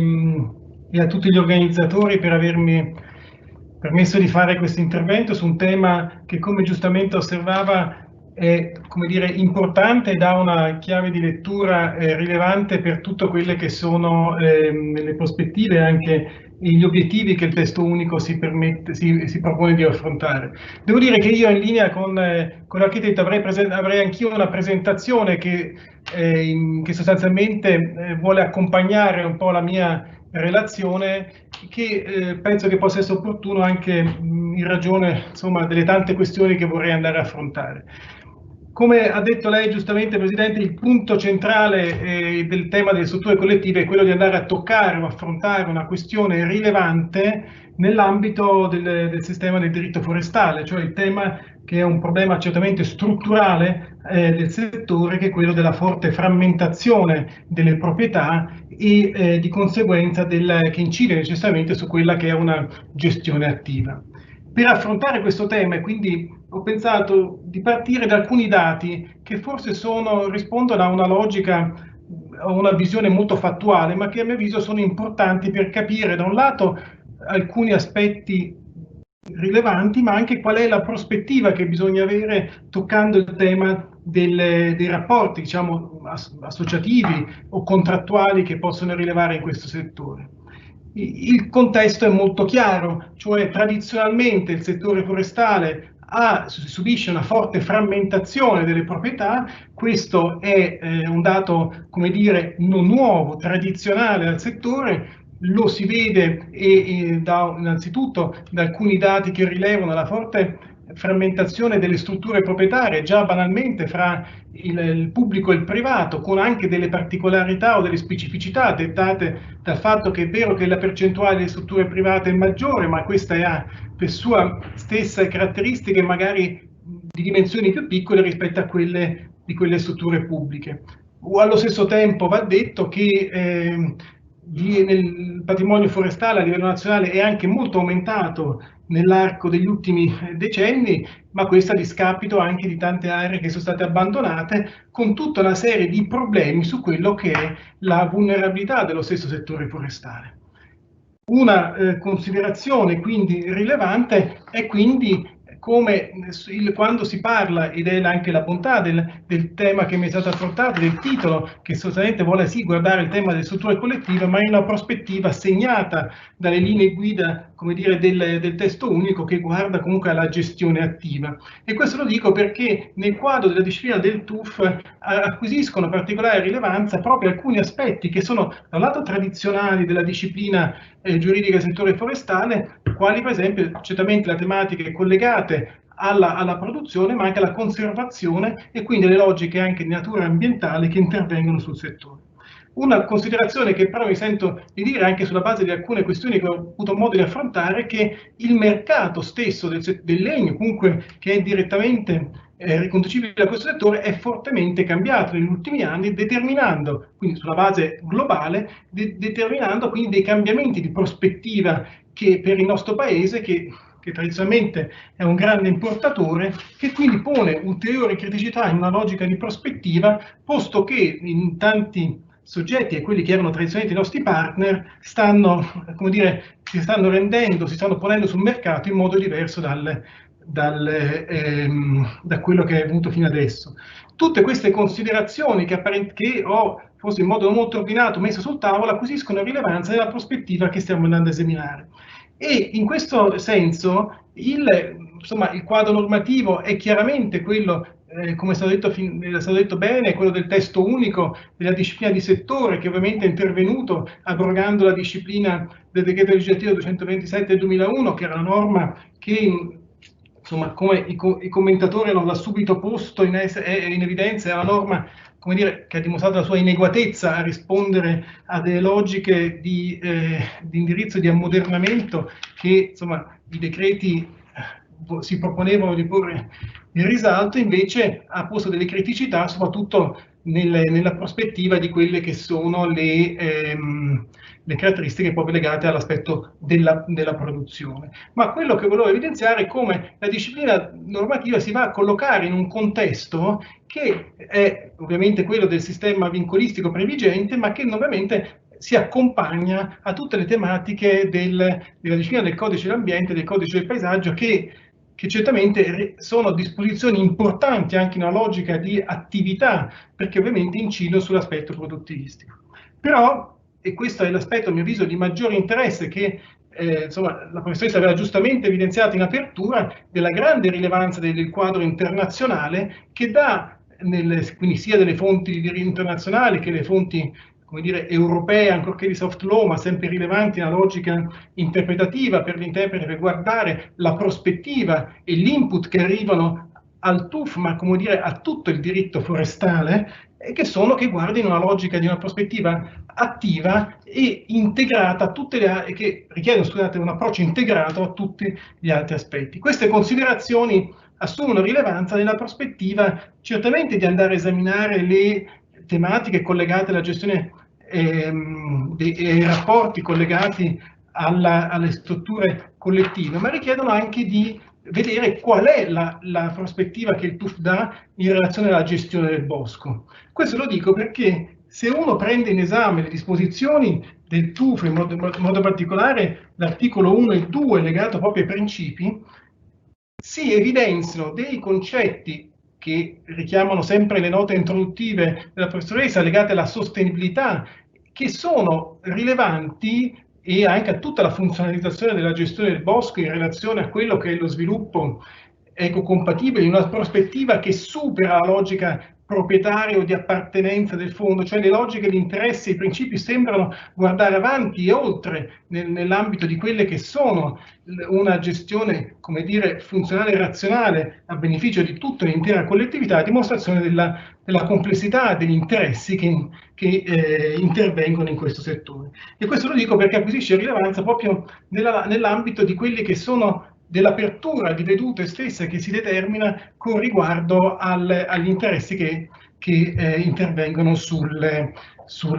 gestione del bosco. Non a caso abbiamo una disposizione particolarmente rilevante che è proprio quella legata alla gestione attiva e quindi in modo particolare come chiave gestione attiva intesa di quelle che sono le risorse forestali, che vuole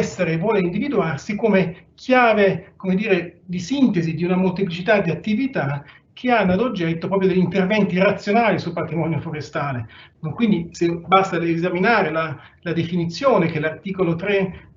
al comma 2 individua chiaramente, che evidenzia la complessità di quelle che sono le attività, quindi che superano in un certo senso anche quella distinzione tra attività di produzione e di protezione, evidenziando una molteplicità di altre attività che esprimono però, e qui mi sembra importante evidenziarlo, anche delle prospettive che intervengono anche nell'ambito di quelle che sono l'aspetto, come dire, della gestione attiva del bosco. Queste considerazioni sono importanti perché danno un quadro di intervento di quelli che sono poi gli aspetti su cui ora ci concentreremo, ma che rilevano anche in un'attività che è per sua definizione un'attività che subisce una forte programmazione e pianificazione a livello forestale, con quindi un grosso intervento a livello pubblicistico, che quindi veicola o quantomeno accompagna tutta quella che è l'attività dell'attività di impresa, sia essa condotta, diciamo, in modo generale, individualmente o in modo collettivo, da parte dei più soggetti. Queste considerazioni quindi mi portano a entrare nel vivo di quelle che sono le tematiche collegate all'individuazione di quelle che sono le strutture diciamo, collettive, e qui in questo senso ho evidenziato quelle che sono, come dire, il nostro punto di riferimento normativo. Ricordo che il titolo della slide vuole richiamare proprio la rubrica dell'articolo 10, perché noi abbiamo una disposizione che sostanzialmente è del TUF, che è riconducibile proprio al problema che ci interessa, ma che sostanzialmente riflette l'enunciazione di un principio, o meglio di un obiettivo, la norma chiama di finalità, che l'articolo 2 evidenzia e che è riferita proprio alla valorizzazione, ma soprattutto alla promozione di tutta una serie di strutture proprio finalizzate a sostenere lo sviluppo di forme di una gestione associata della proprietà forestale, sia esso pubblica o privata, attraverso cui perseguire finalità distinte, e quindi con il coinvolgimento sia di soggetti privati che di soggetti pubblici, ma con la logica di valorizzazione delle funzioni del bosco, di realizzazione di un miglioramento di quelli che sono i fondi, anche di quelle che sono le strutture dei fondi cosiddetti abbandonati o silenti, che fanno parte di una problematica, come dire, crescente, che poi l'articolo 12 affronta in modo dettagliato. Devo però evidenziare che la norma, e in modo particolare l'articolo 10 al comma 5, non fa altro che riprodurre i contenuti della disposizione previgente che sostanzialmente, previgente quindi contenuta nel decreto legislativo 227/2001, era abrogato, che sostanzialmente enuncia norme di carattere generale, perché poi lascia alle regioni l'attuazione di quelle che sono le norme di dettaglio per l'affrontare. Quindi invita sostanzialmente le regioni a promuovere quelle che sono le forme associate. Quindi in regola, come diciamo, come criterio generale si enuncia un obiettivo, si poi lascia l'approccio specifico alle regioni. Devo dire che in questo senso una prima criticità mi sembra di dover evidenziare, perché nel momento in cui si enunciano dei principi e poi degli obiettivi che rispettivamente l'articolo 1 e 2 ben evidenziano, sarebbe forse stato meglio che il legislatore, come dire, in un certo senso entrasse più nell'ambito sempre di regola generale, potesse entrare di più attraverso disposizioni più specifiche. Invece sostanzialmente il legislatore cosa fa? Enuncia, in linea con quello che è la norma abrogata, tutta una serie di fattispecie giustamente individuabili come tipiche, e che quindi ricomprendono situazioni molto diverse fra loro, ma poi sostanzialmente si limita a enunciare due favor che vengono ben evidenziate. Mi riferisco quindi alla non applicabilità del decreto legislativo 175 del 2016, che sono le norme legate sulla materia, sulla partecipazione pubblica nell'ambito di società, ma questo è fisiologico nell'ambito di quelle che sono le relazioni tra pubblico e privato, e poi ancora di più si enuncia una norma che poi è contenuta nell'articolo 6, che sostanzialmente è il riferimento all'equiparazione delle cooperative agricole e imprenditori agricoli.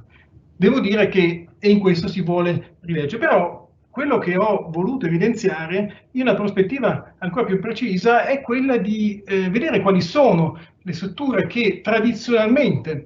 hanno caratterizzato questo settore, e devo dire, sulla base di quello spunto che ho detto inizialmente, qui il problema non è di oggi, il problema è stato accentuato negli ultimi anni, ma un problema che già esisteva e che il legislatore da tempo ha affrontato, cioè il tema delle strutture collettive, quindi dell'ambito del rapporto, come dire, imprenditoriale fra più soggetti e anche il coinvolgimento di soggetti privati e pubblici, era una qualcosa che era stato già affrontato in precedenza. Se noi seguiamo l'approccio dell'articolo 10, sostanzialmente ci sono delle fattispecie che sono ben evidenziate e rese tipiche, ma la norma vuole andare oltre. Ho quindi provato a distinguere questi due momenti, quindi concentrandoci su quelle che sono le fattispecie tipiche, che assorbono un'esperienza già, come dire, precedente, e che possono essere distinte in una, come dire, possono essere distinte in strutture, come dire, a matrice privatistica, che sono quelle delle associazioni da proprietari, consorzi e cooperative, rispetto ad altre che non hanno una logica, e qui lo preciso perché sennò potrebbe sembrare non corretto, hanno una logica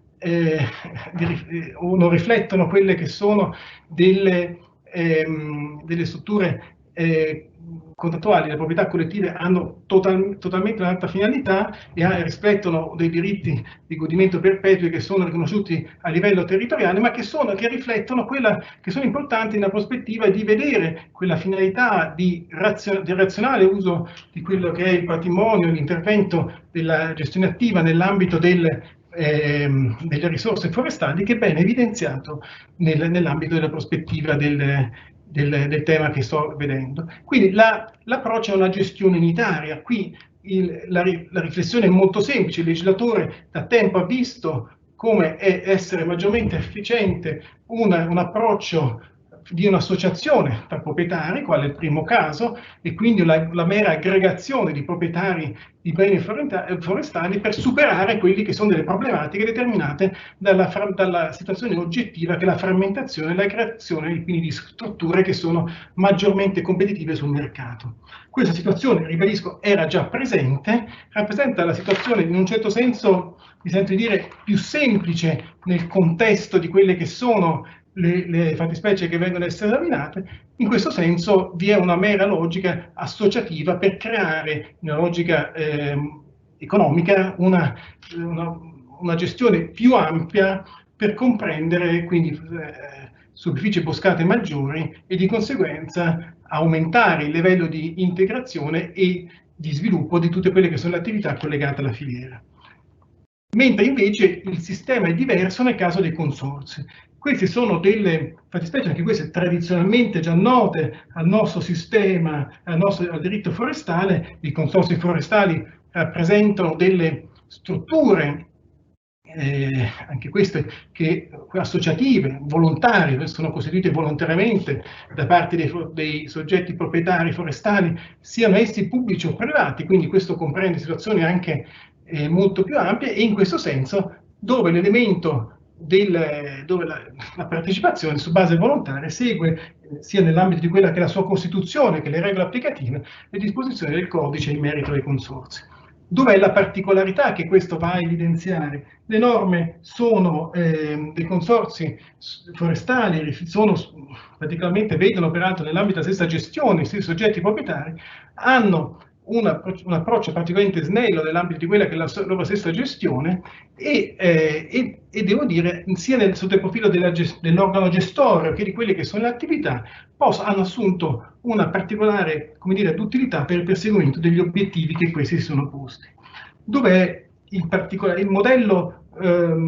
di consorzio acquisisce particolare rilevanza in questo sistema per una molteplicità di prospettive, devo dire, non solo perché è un modello di gestione che comprende più fattispecie e più soggetti e superfici molto più ampie, ma è anche un modo per attraverso cui gli stessi soggetti, attraverso questa entità giuridica, possono perseguire o ricorrere a piani di sviluppo o quindi accedendo ai PSR, finanziamenti pubblici, o anche addirittura effettuare determinate attività che sono anche di vario tipo. Ma devo dire, in alcuni casi, proprio in ragione anche delle dimensioni che queste possono assumere, dico dimensioni sotto il profilo del patrimonio forestale, che il consorzio poi va sostanzialmente a gestire, intervengono nella logica di essere sostanzialmente dei punti di riferimento che a livello locale acquisiscono particolare rilevanza, in una logica proprio di peso, come dire, politico e di indirizzo di quelle che sono le singole attività. Diverse ancora sono invece le cooperative. Le cooperative forestali, anch'esse proprie all'esperienza già del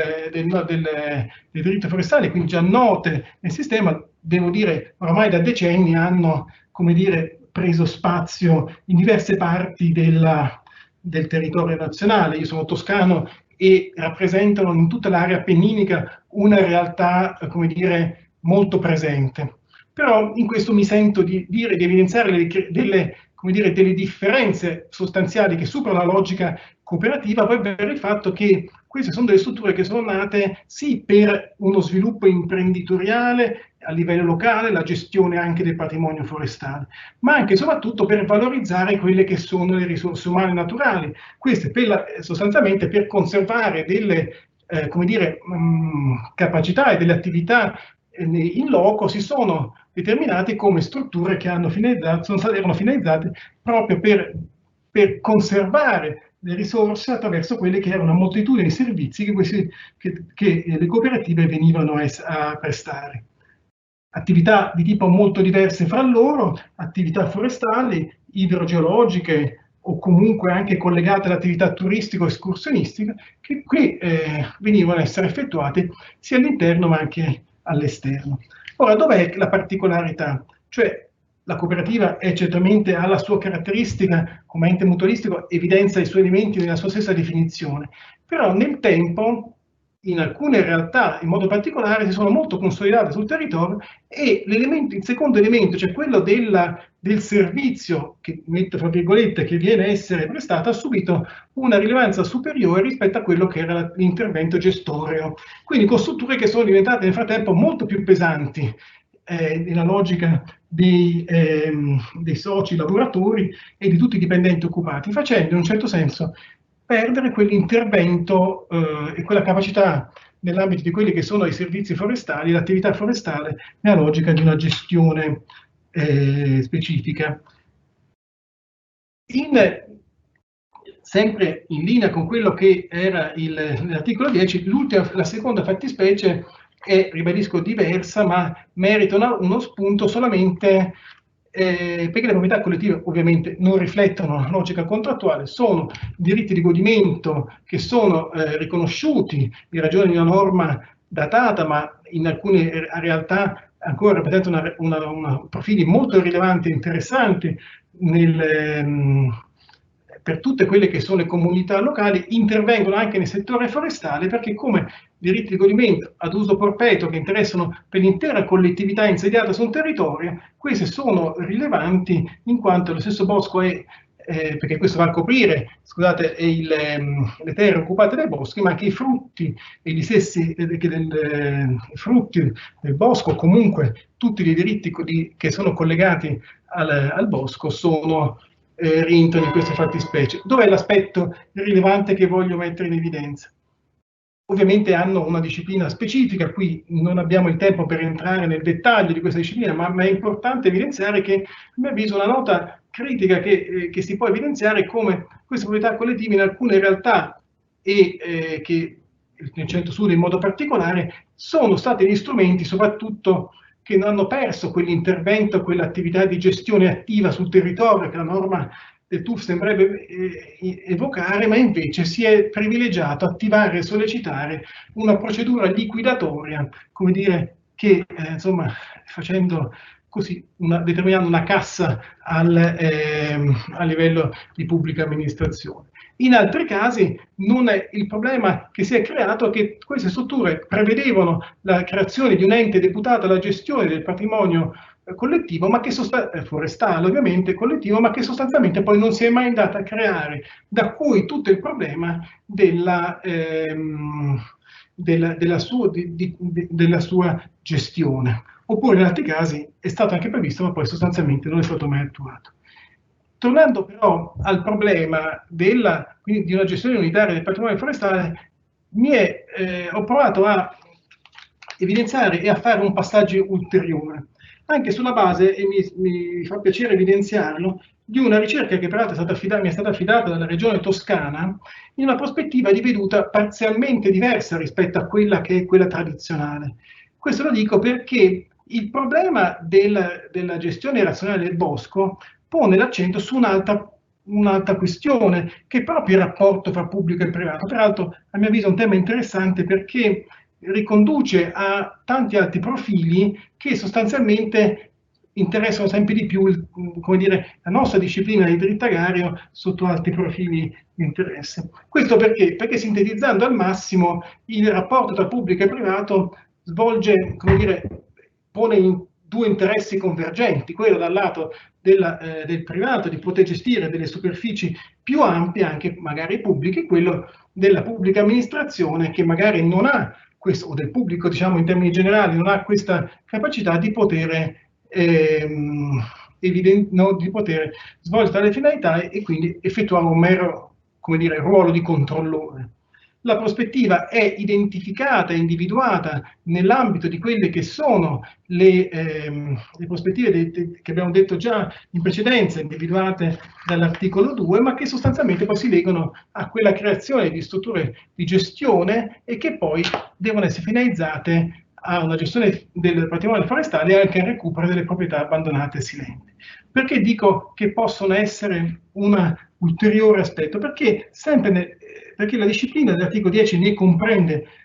anche queste e che sostanzialmente evidenziano situazioni sempre crescenti e differenti nell'ambito di quelle che sono le gestioni del patrimonio forestale. E questo lo si evidenzia anche con prospettive anche di, come dire, più attuali ancora, o meglio di recente formazione. Si pensa ai sistemi di pagamento ecosistemici e ambientali che sostanzialmente rappresentano sempre, sono frutto di questo schema normativo e che rappresentano dei prodotti e dei servizi forniti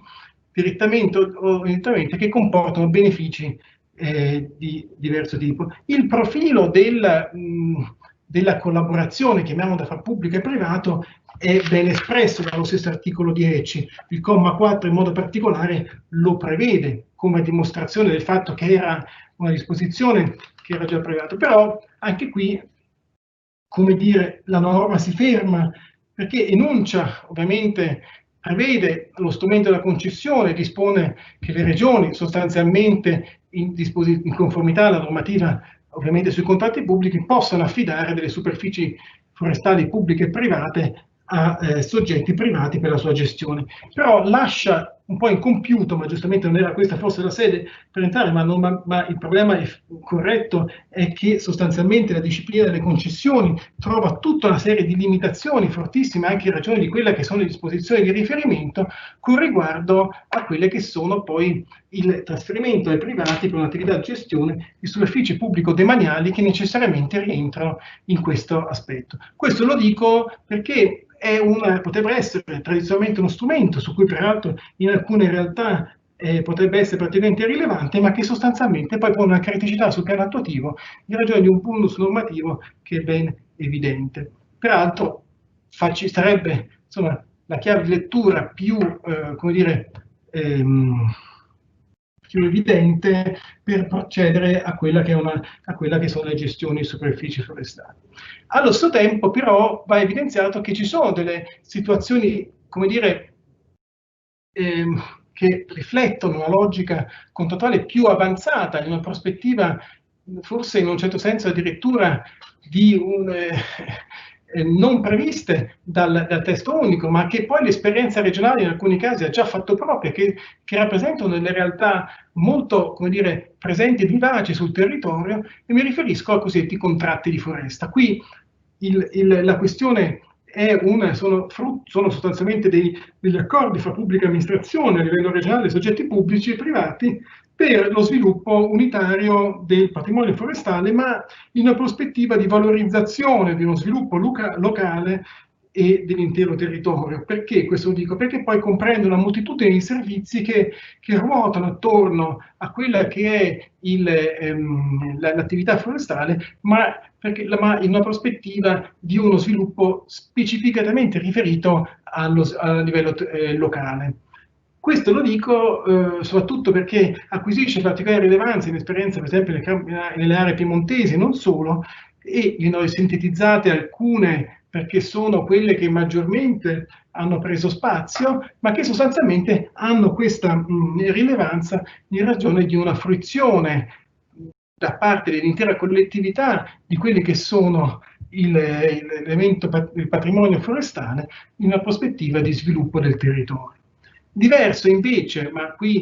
è sempre espressione a mio avviso di del rapporto tra pubblico e privato, e che si esprime in questa prospettiva è quello del cosiddetto forest sharing, che dietro ha una denominazione che apparentemente potrebbe sembrare praticamente interessante, si rappresenta una struttura molto, che sul piano tecnico risulta essere molto efficace e che riflette sostanzialmente quell'indirizzo di azioni che in una delle comunicazioni della Commissione si erano venute ad evidenziare. Mi riferisco alle comunicazioni del 2019, dove proprio l'elemento era quello di andare a creare una gestione delle proprietà forestali pubbliche e private, e questo attraverso una struttura che potesse consentire gratuitamente la possibilità di mettere in contatto soggetti distinti, e in modo particolare per fornire tutta una serie di servizi a favore di una gestione sostenibile e di conseguenza una logica meramente produttivistica. Qui la chiave di lettura è quella sempre della sostenibilità, ma in questo senso attraverso la prestazione di servizi e quindi l'incontro fra le parti attraverso questo strumento che vuole essere iniziato. Ad oggi è una situazione che ha trovato spazio a livello regionale in alcune situazioni specifiche, ma che può avere un ulteriore sviluppo in altre situazioni. Io questo lo dico a chiusura di tutta una serie di situazioni che sono apparentemente molto diverse fra di loro, ma che sostanzialmente riflettono alcune prospettive di veduta che sono ben espresse nell'ambito di quelle che sono del TUF, che a mio avviso sotto questo aspetto pone da un lato delle criticità, perché sostanzialmente l'articolo 10 riproduce i contenuti di disposizioni già previgenti, ma non supera o non prevede ulteriori fattispecie, se non attraverso quelle che sono delle enunciazioni di alcuni principi che lasciano uno spazio aperto da parte delle regioni di poter prevedere queste forme di gestione associata che necessariamente si potranno disegnare sul territorio sulla base di quelle che sono gli indirizzi, questa volta sì, evidenziati a livello generale, fatti proprio anche di quelli che sono il diritto internazionale, un po' forestale, che si è sviluppato attraverso le fonti di diritto internazionale, appunto l'europeo, e che possono acquisire rilevanza. Devo dire che questo acquisisce particolare rilevanza nella prospettiva proprio dell'attività di impresa e delle nuove disposizioni, la nuova disposizione che è proprio quella riferita all'attività dell'imprenditore. In questo senso alcune considerazioni mi sento di poter evidenziare. La prima è un punto di arrivo di alcune considerazioni che però lasciano alcuni interrogativi aperti, perché sostanzialmente, come è stato già evidenziato fino adesso, ci troviamo di fronte a una normativa che ancora oggi non è completa. Si è già detto dell'assenza dei decreti attuativi, ma anche su cui però va evidenziato un certo ritardo da parte del legislatore statale, ma anche va visto anche il recepimento da parte delle stesse regioni. Allo stesso tempo, quello che è un problema che è strutturale, come avevo detto all'inizio, che è quello della frammentazione della proprietà forestale, che quindi rileva sia su un piano economico in termini di gestione delle risorse boschive, ma anche sul piano come dire, proprio della conservazione di quello che è il patrimonio boschivo e di conseguenza di tutte quelle che sono le esternalità che lo stesso può presentare, richiede e sembra mettere in mano alle singole regioni quelle che sono la sua, come dire, chiave attuativa nell'ambito di quelle che sono le disposizioni che queste andranno a prevedere. Questo lo dico perché proprio vedendo anche alcune fattispecie molto diverse, ho visto i sistemi di intervento normativo sul settore che sembrano riflettere un approccio molto diversificato fra di loro. Allo stesso tempo vorrei rimarcare un aspetto su cui, proprio l'esperienza di quel lavoro per la Regione Toscana, mi sembra di poter evidenziare il rapporto fra il rapporto pubblico e privato. Questo sembra essere un aspetto particolarmente rilevante per creare in una prospettiva più ampia tutta una serie di affidamento di servizi di gestione a parte dai soggetti privati di quelle anche del patrimonio forestale pubblico. E questo lo dico nonostante, come si diceva in precedenza, ci siano ancora oggi delle lacune normative che pongono sostanzialmente delle criticità nell'ambito dell'attività che sostanzialmente poi vanno a evidenziare. Lo dico sia nella gestione delle proprietà demaniali a soggetti privati per le attività produttive, sia anche con riferimento ad alcuni aspetti. Però è un altro profilo che evidenzia l'importanza del rapporto fra pubblico e privato per il perseguimento di una gestione attiva che quindi può superare anche i problemi dell'abbandono delle proprietà e di quello che è il sistema della gestione, di una gestione sostenibile attiva. Infine, perché questo aspetto? Perché in un certo senso quello che anche a livello territoriale si è potuto evidenziare è che le strutture tipiche che avevano un po' caratterizzato l'esperienza anche passata, nel tempo, forse alcune in modo particolare, hanno un po', come dire, mutato quelle che erano la prospettiva iniziale, creando sostanzialmente poi delle inefficienze nel sistema forestale che poi intervengono negativamente sulla gestione. Invece una logica di un nuovo partenariato pubblico-privato su questo aspetto, così come già sta succedendo in altri settori o nell'ambito di anche altri ambiti collegati sempre all'attività forestale, queste possono acquisire particolare rilevanza. Penso proprio alla gestione e a un uso più razionale e sostenibile di quello che è il bosco, anche in una prospettiva economica che possa creare maggiori opportunità sul territorio. Io avrei concluso, mi permetto di ringraziare ancora la professoressa e ovviamente se ci sono domande sono a disposizione. Grazie al professor Lucifero anche per la disponibilità a rispondere alle domande, ma dovremo aspettare alla conclusione delle relazioni come anticipato, ma ringraziamento è per varie ragioni. Innanzitutto per aver introdotto la parola mercato in questo settore, perché non eravamo ancora riusciti ad arrivare a usare questa parola,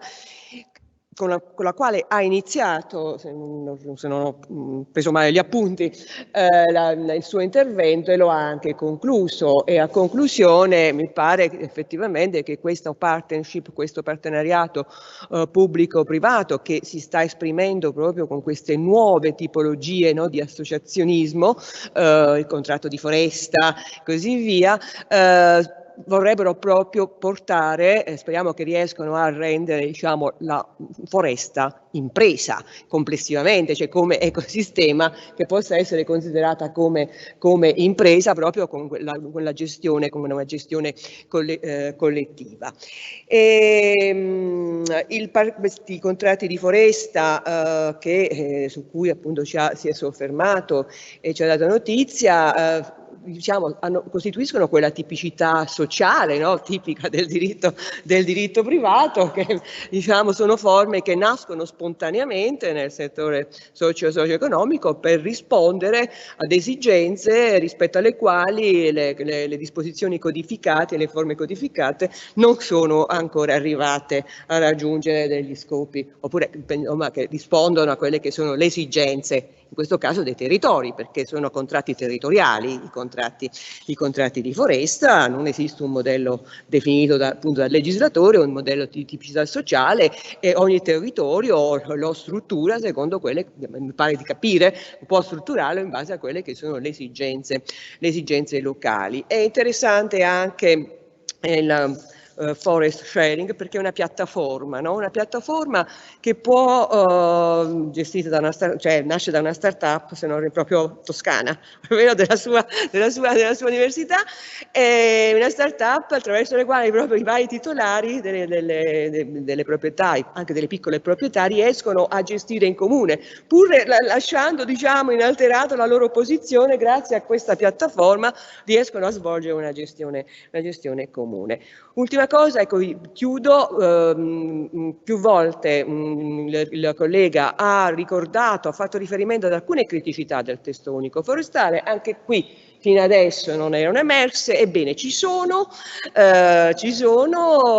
creando non pochi problemi agli interpreti. Forse qualche volta, come sottolineava il professor Lucifero, avrebbe fatto meglio il legislatore a precisare alcuni aspetti invece che lasciarli vaghi. Ora passiamo all'altra relazione che sarà svolta sul tema le certificazioni forestali volontarie, avanguardie, esperienze e prospettive, e relatrice sarà Maria Cristina D'Orlando, dottoressa forestale della Regione Autonoma Friuli Venezia Giulia, nella direzione centrale risorse agroalimentari, forestali e ittiche, servizio forestale e corpo forestale. Ma la dottoressa Maria Cristina D'Orlando è anche presidente del PEFC Italia, l'associazione senza fini di lucro per la promozione della gestione forestale sostenibile, cioè l'ente di certificazione per tale tipologia di gestione tramite il marchio PEFC. E ricordo ancora, anche perché bisogna riconoscere a Cesare quel che è di Cesare, che la Regione Friuli Venezia Giulia è stata una dei soci fondatori dell'associazione che nel 2001 ha introdotto in Italia il sistema internazionale di certificazione della gestione sostenibile delle foreste, Program for Endorsement of Forest Certification Schemes. E per questa ragione, proprio per queste competenze evidenziate, l'affidamento della relazione, il cui titolo appena ricordato, è stato dato alla dottoressa Maria Cristina D'Orlando. Prego. Ascoltiamo. Grazie professoressa, ringrazio molto per l'invito anche da parte soprattutto della Regione. Preciso che non sono più presidente del PFC Italia, sono vicepresidente, ma appunto nella mia relazione parlerò in generale di entrambi i sistemi di certificazione, come vedremo, e in particolare di quello che è stato fatto in questi anni. Verranno fuori appunto le esperienze, le avanguardie e le prospettive. Adesso cerco di condividere la presentazione, eccola qua. Bene. Allora, dicevo, certificazioni forestali volontarie, avanguardie, esperienze e prospettive. Questo è il titolo che mi è stato dato. Allora, prima cosa, gestione forestale sostenibile e certificazione. Allora, la certificazione è un riconoscimento per il comportamento virtuoso dei proprietari forestali che gestiscono correttamente i propri boschi.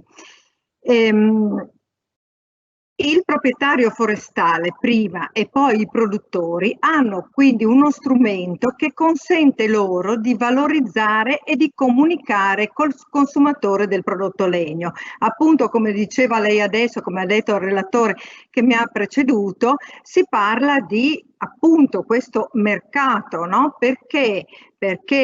nel mondo forestale ci sono le foreste, ci sono le imprese e deve crescere questa collaborazione tra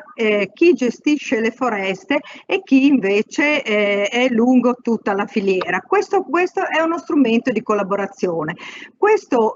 tipo di certificazione è una certificazione che non è una certificazione di prodotto, non è una certificazione di sistema, è una cosiddetta certificazione ambientale. Appunto si certifica la gestione forestale sostenibile, la gestione corretta e sostenibile. Vedremo dopo in che modo. Quindi il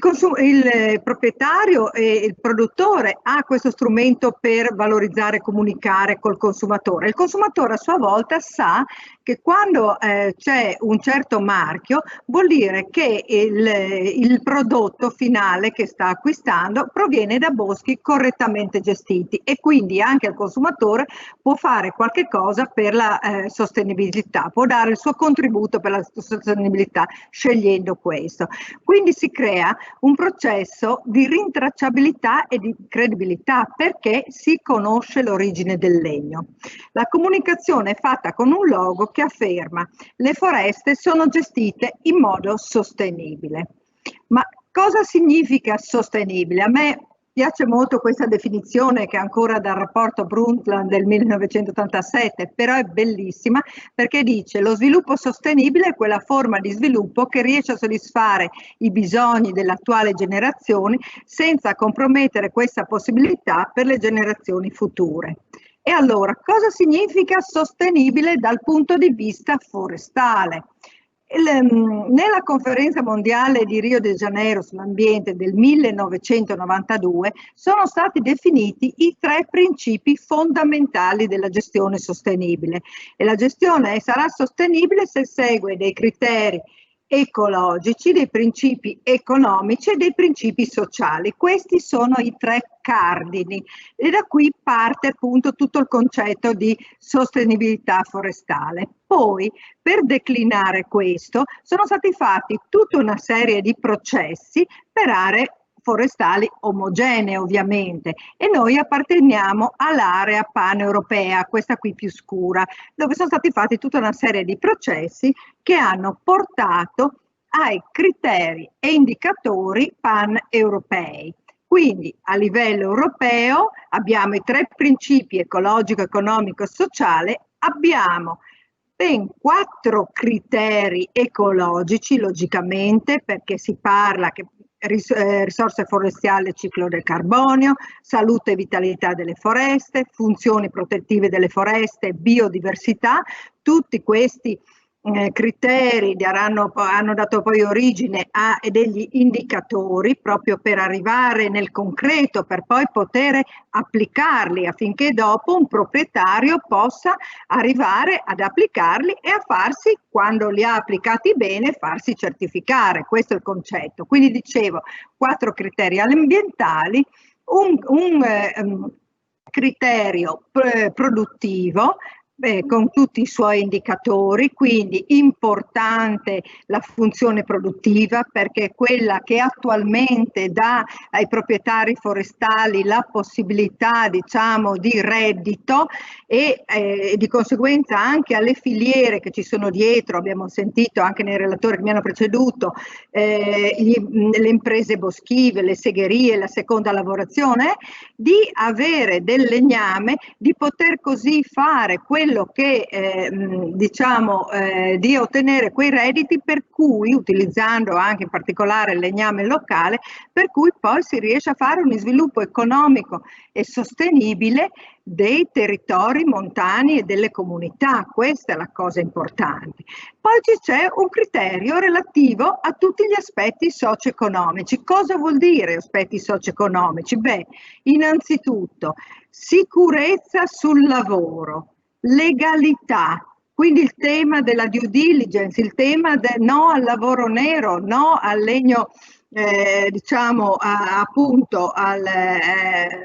al mercato nero, ecco. Sì ai valori culturali, sì alle funzioni ricreative, sì agli aspetti dei diritti delle popolazioni, degli altri portatori di interesse. Si citava gli usi civici, si citava le proprietà collettive. Ecco, qui dentro questo criterio e tutti i suoi indicatori. Ecco. Quindi questi sono i criteri indicatori paneuropei. Poi dopo ogni stato, dopo vedremo, adesso devo un po' semplificare, però diciamo che ci sono dei sistemi di punto, come lei ha citato, dei sistemi di certificazione che dicono che ci deve essere un'associazione di riferimento che chiama a raccolta tutti i portatori di interesse, che con una serie di forum elabora le regole nazionali. E in base a queste regole nazionali i proprietari e le imprese possono certificarsi seguendo per l'appunto queste regole che sono basate naturalmente sulla legislazione mondiale, europea, nazionale ma anche regionale, come da noi è stata citata la legge 9 del 2007, che è la legge base per il Friuli Venezia Giulia, quella che consente di capire come si gestiscono i boschi, cosa si può fare, cosa non si può fare. Ecco, quindi dicevo, principi, criteri, indicatori e poi regole nazionali. Ma esistono, diciamo, due tipologie di certificazione. La certificazione della gestione sostenibile delle foreste, ossia un proprietario forestale che gestisce bene il proprio bosco, lo confronta, come dicevo, con quei principi, criteri, indicatori e regole nazionali e se ha fatto tutto per bene ottiene la certificazione forestale, vedremo come. Poi dopo, e quindi la certificazione della gestione sostenibile delle foreste. E invece c'è una seconda certificazione quando dall'albero tagliamo l'albero, l'impresa boschiva, e dopo successivamente la segheria, la seconda lavorazione, eccetera. Ogni volta che c'è un cambio di custodia, noi dobbiamo avere una certificazione, cioè l'impresa boschiva, la segheria, la seconda lavorazione e fino al prodotto finito, la carta, eccetera, la tipografia e tutto il resto, fino ad arrivare al consumatore, tutti devono avere questa certificazione che si chiama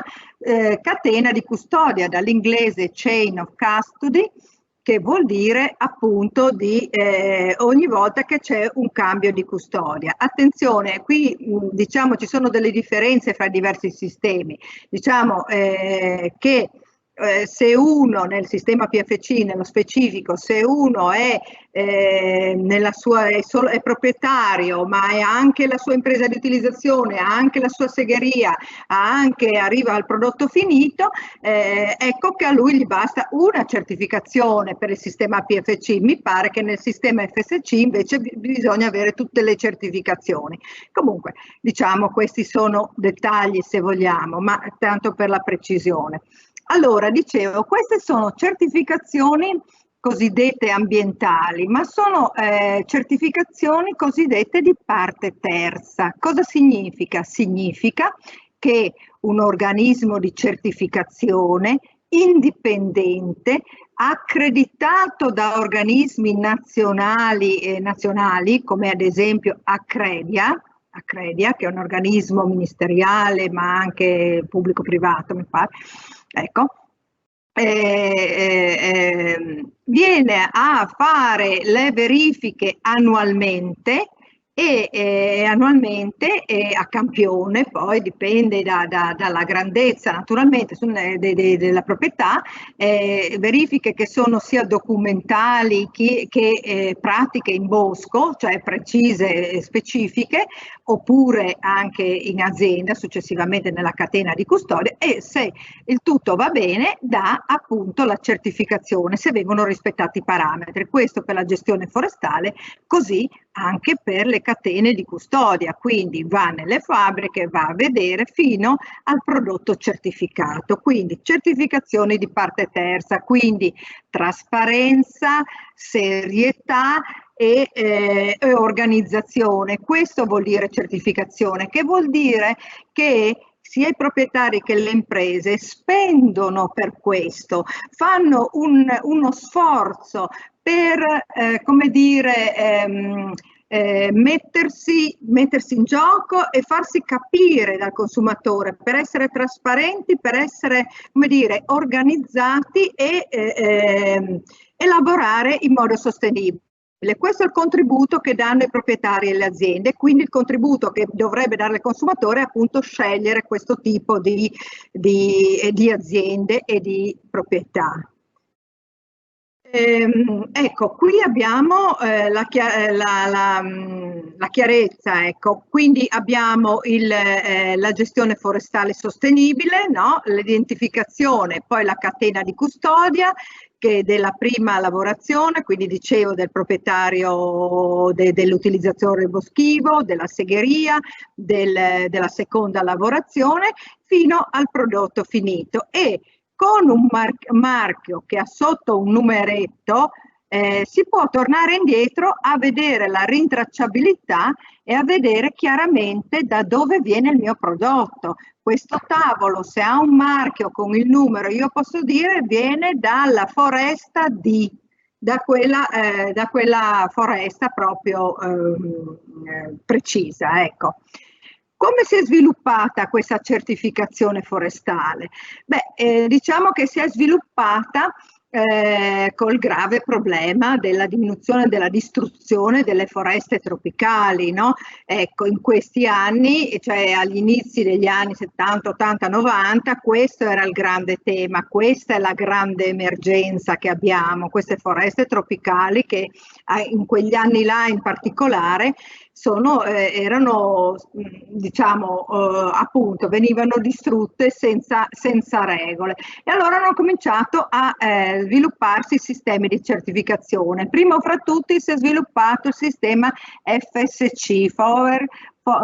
Forest Stewardship Council, questo agli inizi degli anni 90. Verso la metà degli anni 90 si è sviluppato il sistema canadese di certificazione ISO CSA,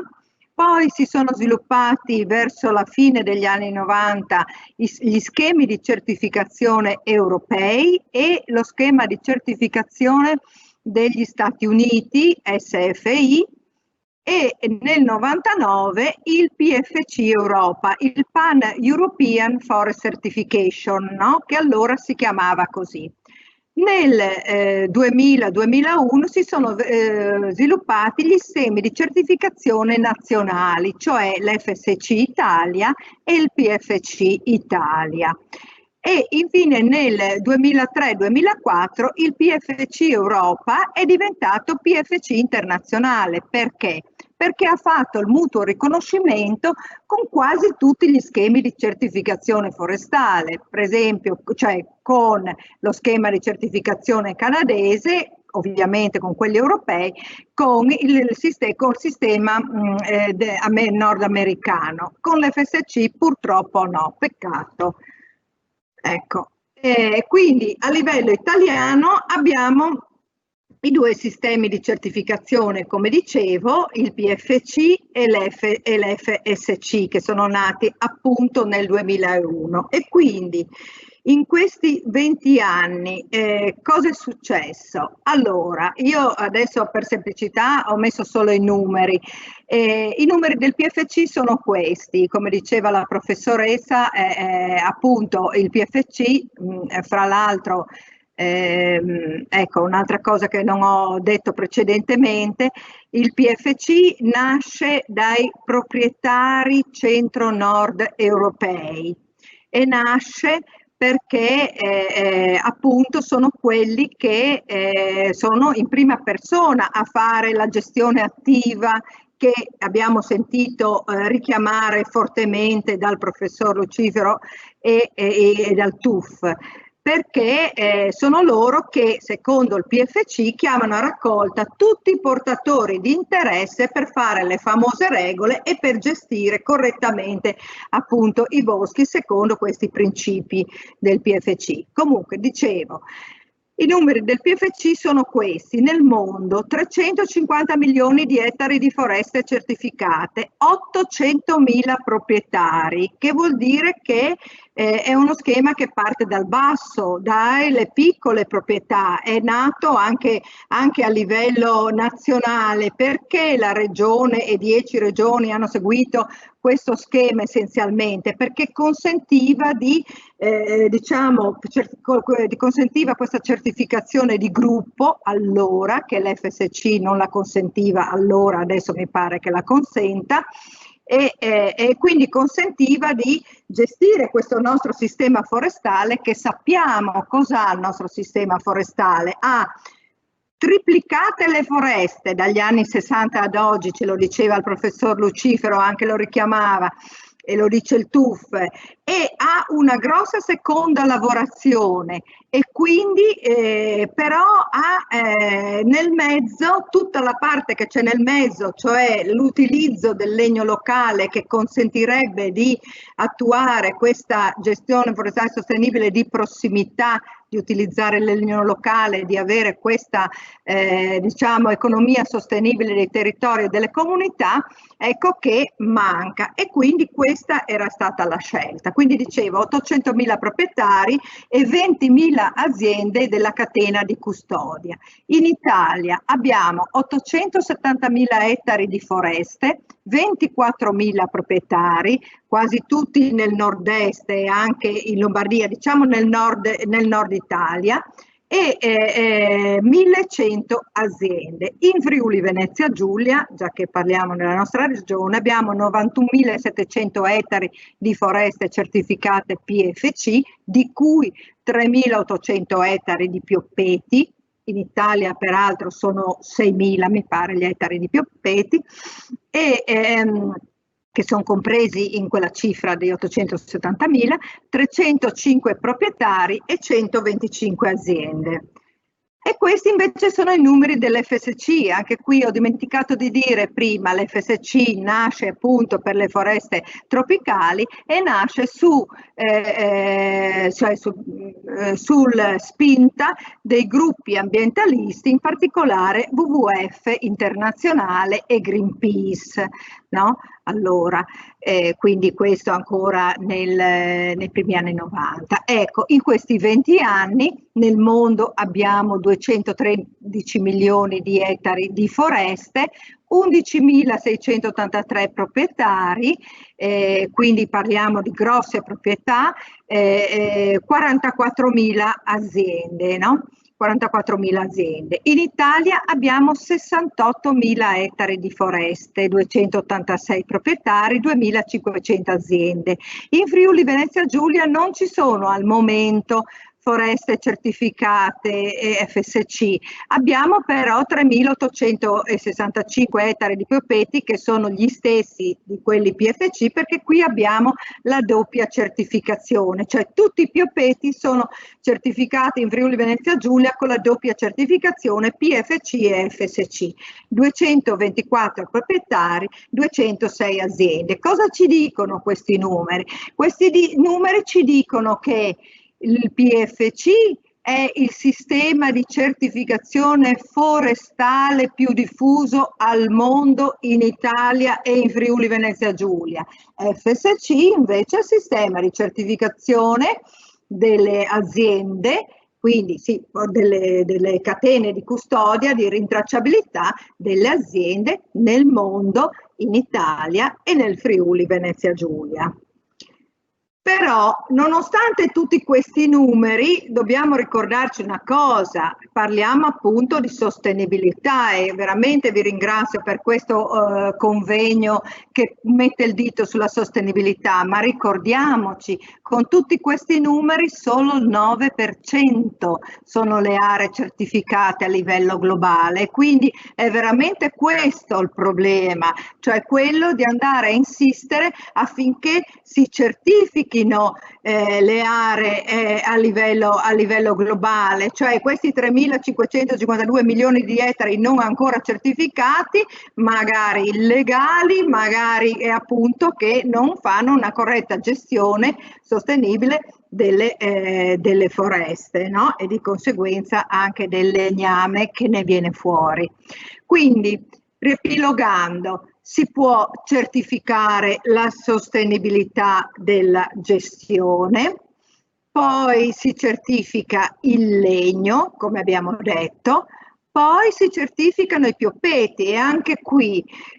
sono state fatte delle regole diverse delle foreste rispetto ai piopeti, perché i piopeti non sono foreste per la legge forestale né regionale né nazionale, ovviamente sono piantagioni, sono delle colture che sono diciamo una via di mezzo fra le colture agricole e le colture forestali, però danno un grande apporto anche loro alla sostenibilità se sono certificati, perché sono colture decennali, sono colture che come in tutte le certificazioni puntano ad avere diciamo un miglioramento continuo, per cui al giorno d'oggi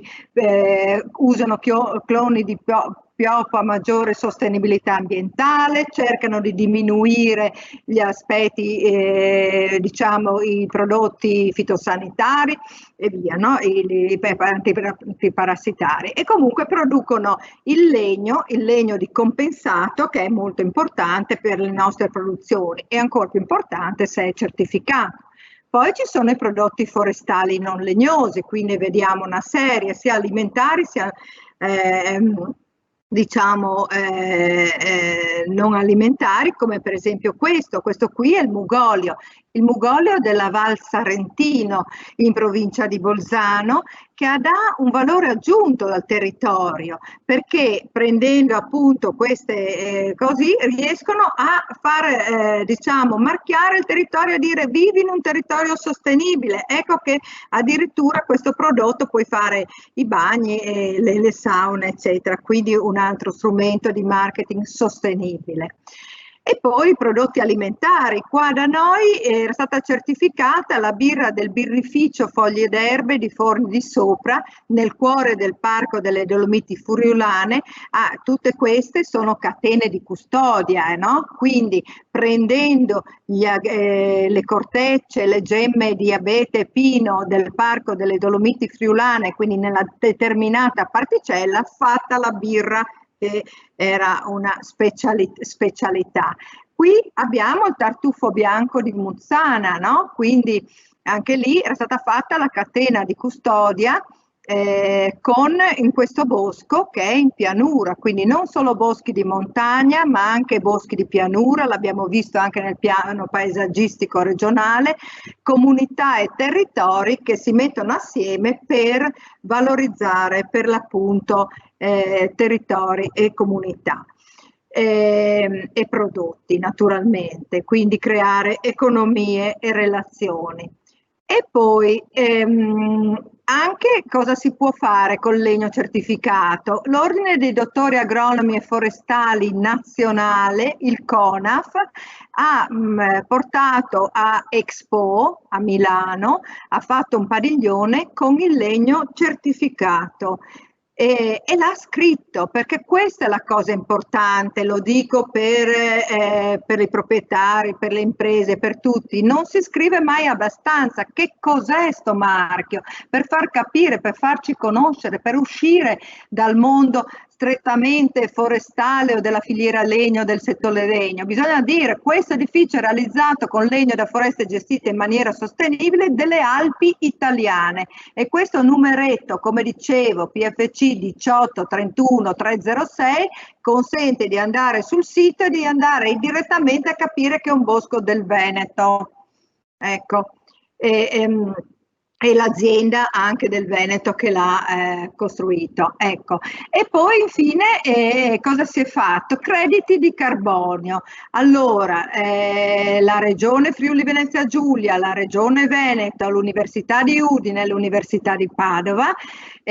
hanno fatto un progetto Carbomark per avere e per definire come si fa appunto a definire crediti di carbonio nel legno, perché il legno, oltre a essere un materiale rinnovabile per eccellenza, il materiale perché appunto ricresce da solo, un materiale riciclabile, tutto, immagazzina appunto in se stesso, nelle costruzioni, soprattutto nel legno strutturale, immagazzina il carbonio. E quindi questo ingegnere, l'ingegner Giacometti, a Pesari, sempre nella nostra regione, in Carnia, col progetto Sadilegno ha costruito una casa con legname locale, certificato PFC, e ha calcolato attraverso il progetto Carbomark con le regioni e le università i crediti di carbonio equivalenti, quindi 20 tonnellate di carbonio equivalente sono state vendute alla fiera di Udine, che ha dato 2.000 euro, per compensare le emissioni dell'allestimento di una fiera sulla sostenibilità, e anche questo porta alla certificazione. Però giusto oggi siamo al 29 ottobre, giusto 2 anni fa, in questi giorni non avevamo questo bel sole, ma avevamo appunto la tempesta Vaia. Questo, come vediamo, questo, foreste completamente distrutte, ma non solo foreste, anche fauna, anche tutto quello che c'è dentro l'ecosistema bosco, ovviamente. E Vaia è stato l'evento catastrofico che ha colpito le foreste più grande da sempre in Italia, ha abbattuto oltre 9 milioni di metri cubi di legname su 42.000 ettari nel centro-nord-est d'Italia,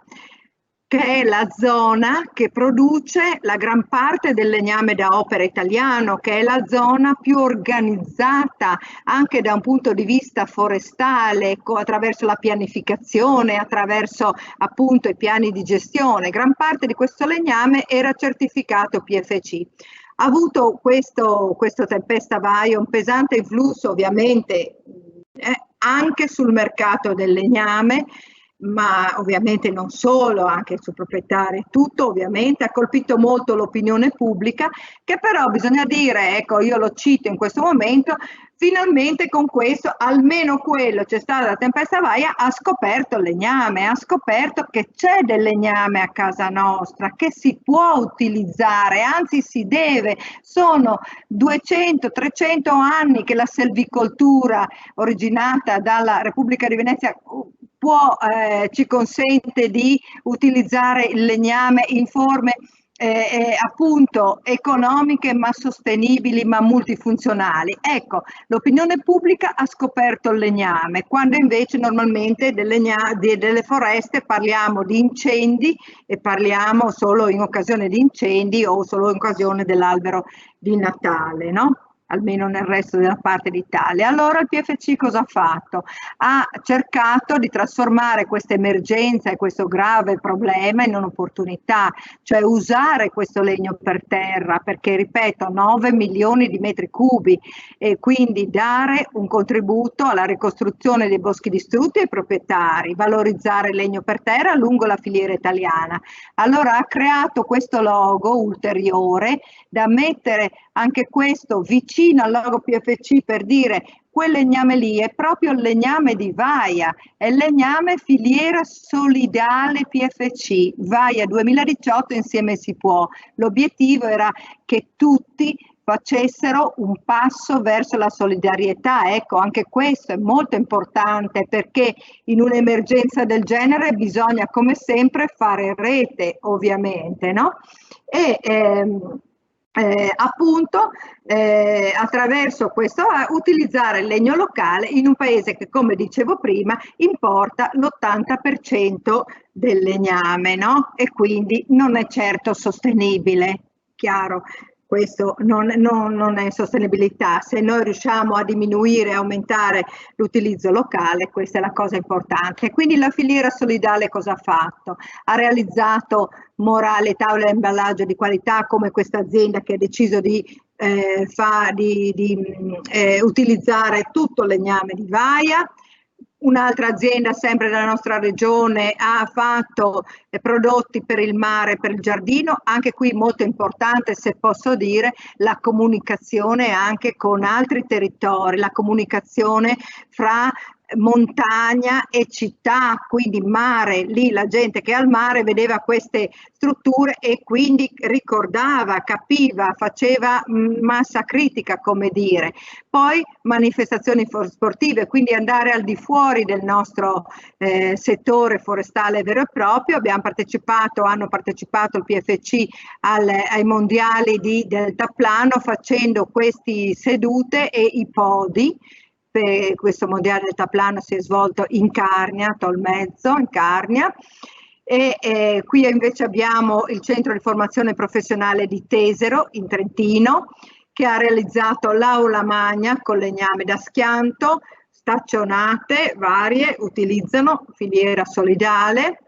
la collaborazione con Slow Food. Qui vediamo il fondatore di Slow Food, Carlo Petrini, che consegna il tagliere solidale, un gadget fatto apposta con legno di vaia proprio per ricordare durante la fiera Cheese, una fiera molto importante in Lombardia. E qui vediamo la cultura, no? Quindi la musica, il Trentino, la Val di Fiemme, sempre il Ciresa ha fatto un progetto Salviamo il legno di Stradivari, era il titolo di questa azione di crowdfunding per recuperare dei soldi per comprare questo legname. L'ha comprato e attualmente 2000 tronchi verranno nel tempo, serviranno a costruire i famosi violini, no? Del liutaio Ciresa. E infine il progetto il progetto fatto a Siracusa dall'architetto Boeri. A Siracusa, nel magnifico Teatro Greco, l'architetto Boeri, assieme alla Regione Friuli Venezia Giulia, al Consorzio Boschi Carnici, all'allora Consorzio Innova FVG, ai comuni di Sappada, Forniavoltri, Paluzza, all'Associazione Imprese Boschive, alla filiera legno del FVG con la filiera solidale del PFC, hanno portato 400 tronchi per fare questa sceneggiatura, perché sconfitti erano i tronchi e sconfitte erano le troiane. Questa era l'idea di Boeri e quindi sia le troiane che però anche i tronchi. Scusi se la interrompo, tra l'altro in un momento anche molto bello tra l'arte e la musica. E quindi diciamo un atto di rinascita, no? Ecco. Mi si è chiesto appunto anche le prospettive, come dicevo c'è il Covid-19 che ha portato a una paralisi, diciamo, a una riduzione totale delle attività economiche. E quindi l'attenzione mediatica è ancora centrata sulla pandemia, su queste conseguenze, in particolare adesso perché siamo nella seconda fase, però cosa dobbiamo fare tutti quanti, a partire appunto vedere appunto ripartire sulla sostenibilità, quindi privilegiando settori e aziende con minore impatto ambientale come sono le foreste e le aziende certificate. Ecco, io mi fermo qui, vi ringrazio e ho finito. Questi sono i miei riferimenti, sono a disposizione per le domande. Grazie. Certificazioni volontarie, passando dall'avanguardia iniziale alle attuali, cioè ci ha fatto gli esempi delle ultime certificazioni. E volevo soltanto un attimo ricordare che il testo unico all'articolo 10 attribuisce alle regioni il compito di promuovere la certificazione volontaria della gestione forestale sostenibile e la tracciabilità dei prodotti forestali, l'utilizzo dei prodotti forestali certificati nelle politiche di acquisto, eccetera. Quindi qui il testo unico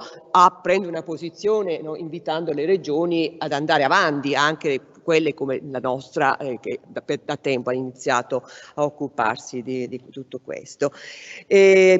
passiamo ora, io purtroppo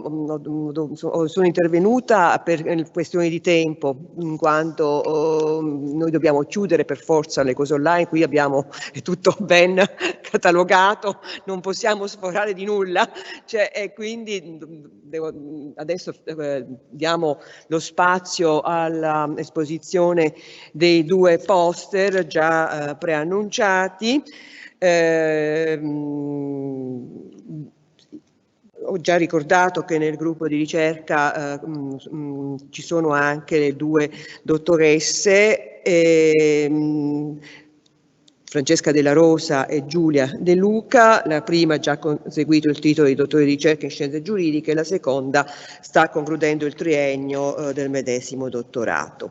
Dalle tematiche da loro sviluppate nell'ambito della ricerca, confluite in scritti da destinare a pubblicazioni, hanno estratto i poster. Il primo sarà esposto dalla dottoressa Francesca Della Rosa, consumo e rigenerazione del territorio montano alla luce dei piani forestali di indirizzo territoriale. Eccola qui la nostra dottoressa, se per cortesia ci posta già la slide, così possiamo vedere. Grazie. Ringrazio naturalmente la professoressa D'Adezzo e anche la professoressa Bolognini per il gradito invito. Allora, la mia ricerca riguarda i piani forestali di indirizzo territoriale. In particolare propone una prima valutazione sulle opportunità insite in questo strumento per lo sviluppo sostenibile della montagna. Allora, le disposizioni del testo unico cosiddetto forestale che si occupano direttamente dei piani forestali di indirizzo territoriale sono contenute nell'articolo 6, il cui contributo è comunque più ampio perché nei suoi 10 commi l'articolo 6 riconduce a sistema i diversi strumenti per la programmazione e pianificazione forestale. Dal punto di vista dell'architettura, con cui viene costruito il sistema per la programmazione e pianificazione forestale, lo studio dei singoli strumenti risulta facilitato dall'ordine piramidale che ne viene impresso. Al vertice troviamo la strategia forestale nazionale, di cui al comma 1 dell'articolo 6. Operano poi i programmi forestali regionali, di cui al successivo comma 2. E ad un livello più basso della piramide operano i piani forestali di indirizzo territoriale, introdotti dal comma 3 dell'articolo 6, i cui contenuti devono quindi rispettare le linee di indirizzo della programmazione forestale sia statale sia regionale. Quindi, mentre la strategia forestale nazionale di programmi forestali regionali avranno il compito di individuare unitariamente gli obiettivi e le linee d'azione in materia di foreste e filiere forestali, compito dei piani forestali di indirizzo territoriale sarà quello di individuare più in concreto e su ambiti territoriali determinati le azioni appunto da realizzare. Allora, i piani forestali di indirizzo territoriale sono, pur essendo facoltativi, rivestono però un'altra importante funzione, che è quella di coordinamento con i piani di gestione forestale o gli strumenti ad essi equivalenti, che sono previsti dal comma 6 dell'articolo 6 e sono quei piani riferiti ad un ambito aziendale o sovraaziendale di livello locale. È chiaro quindi che l'articolo 6 non prevede uno strumento ad hoc per la pianificazione degli interventi di rilevanza forestale in montagna. Tuttavia vi sono alcune caratteristiche dei piani forestali di indirizzo territoriale su cui occorre ragionare e che sembrerebbero rendere questo tipo di strumento particolarmente interessante per la montagna, fermo restando che questo strumento troverà applicazione anche per zone forestali non di montagna. Allora, la prima caratteristica a cui porto l'attenzione è l'ambito oggettivo di applicazione di questi piani. Questi piani trovano applicazione per comprensori territoriali omogenei da un punto di vista ambientale, paesaggistico, economico, produttivo o amministrativo. Nel caso quindi di una delimitazione amministrativa dei comprensori territoriali troveremo dei piani comunali, intercomunali, provinciali, via dicendo, di riferimento. Allora, come è evidente, le zone di montagna presentano caratteristiche comuni valutabili sul piano ambientale, da dove abbiamo degli ecosistemi montani solitamente ricchi, ma nel contempo che presentano delle fragilità. Le montagne presentano poi caratteristiche comuni sul piano economico-produttivo. È la stessa normativa solitamente ad affiancare le zone di montagna alle zone interne e alle zone marginali, quindi considerandole come zone svantaggiate. Anche sul piano paesaggistico, si pensi ai paesaggi tradizionali. E da ultimo le zone di montagna possono naturalmente essere delimitate sul piano amministrativo.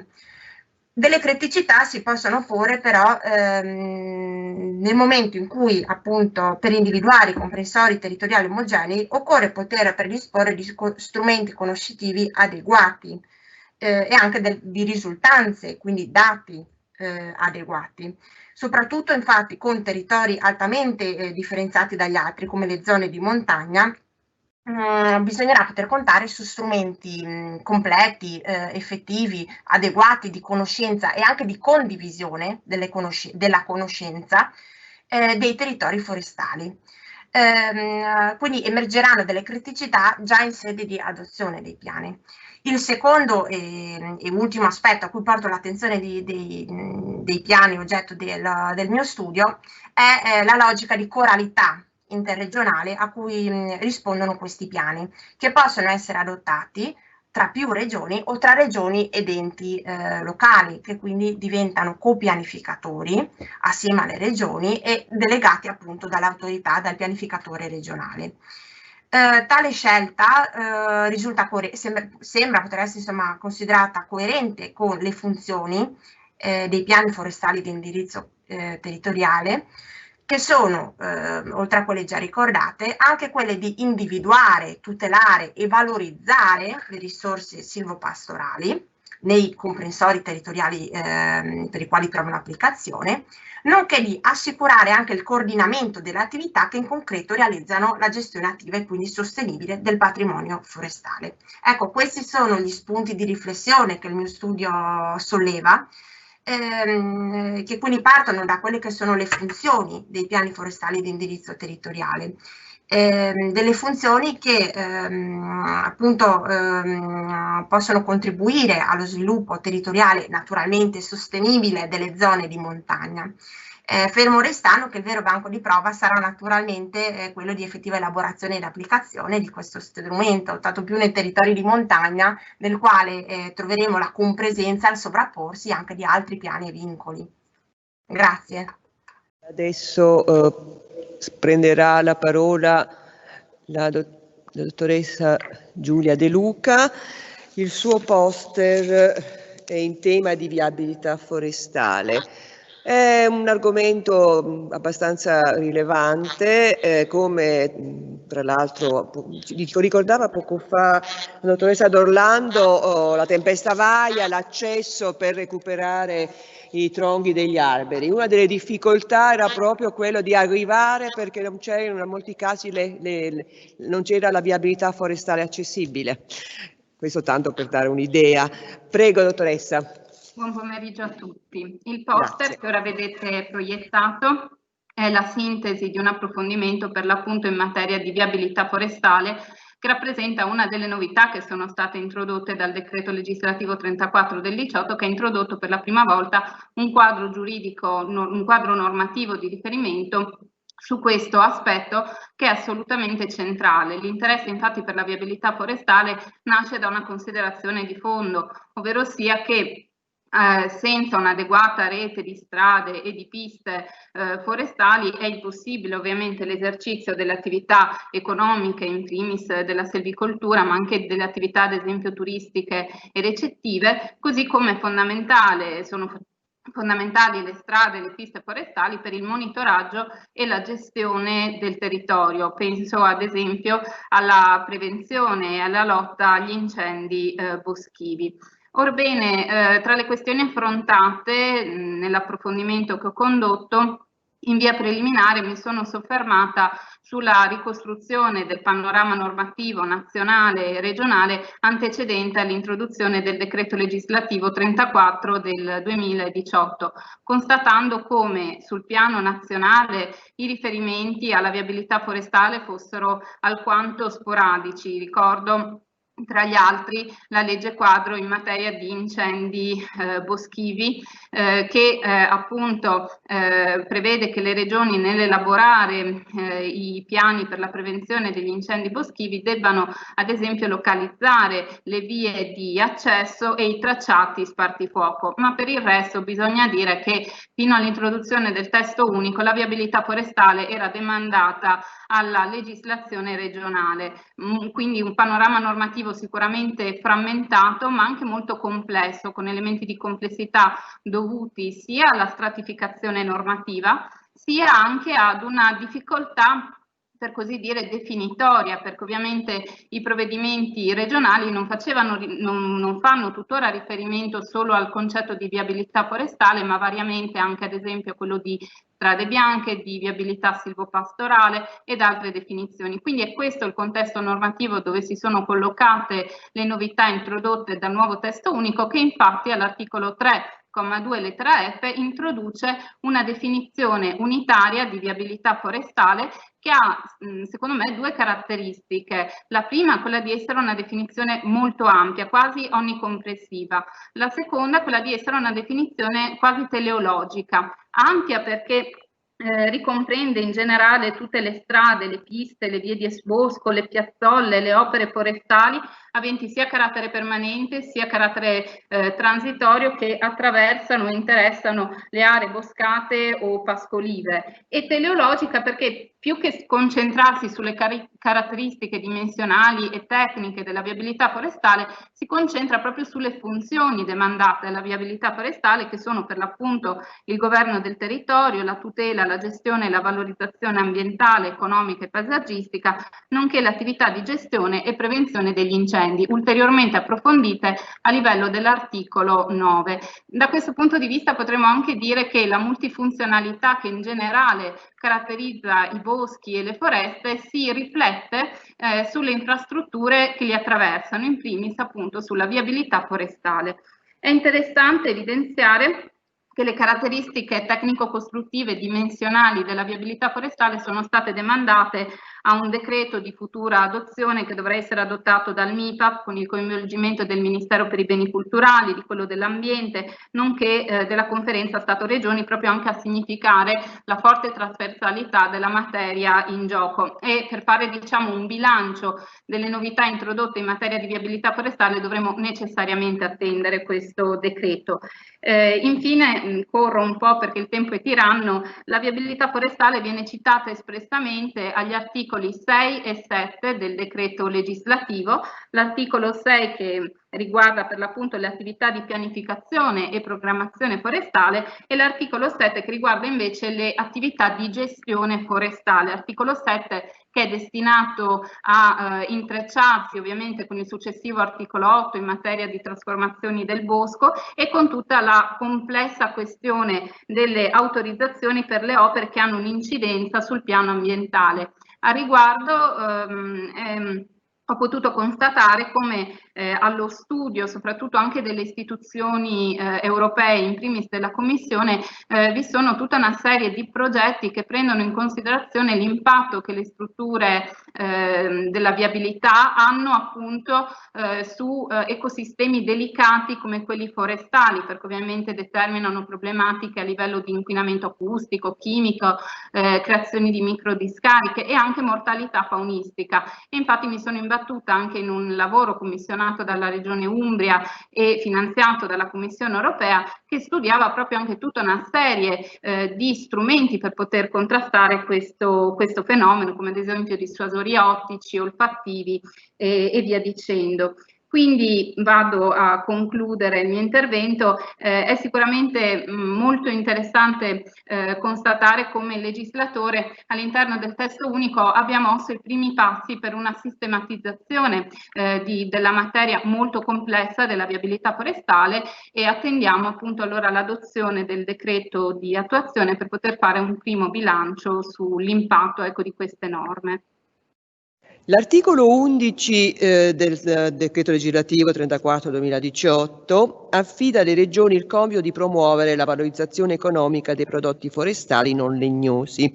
cioè funghi selvatici, tartufi, bacche, piccoli frutti, erbe, resine,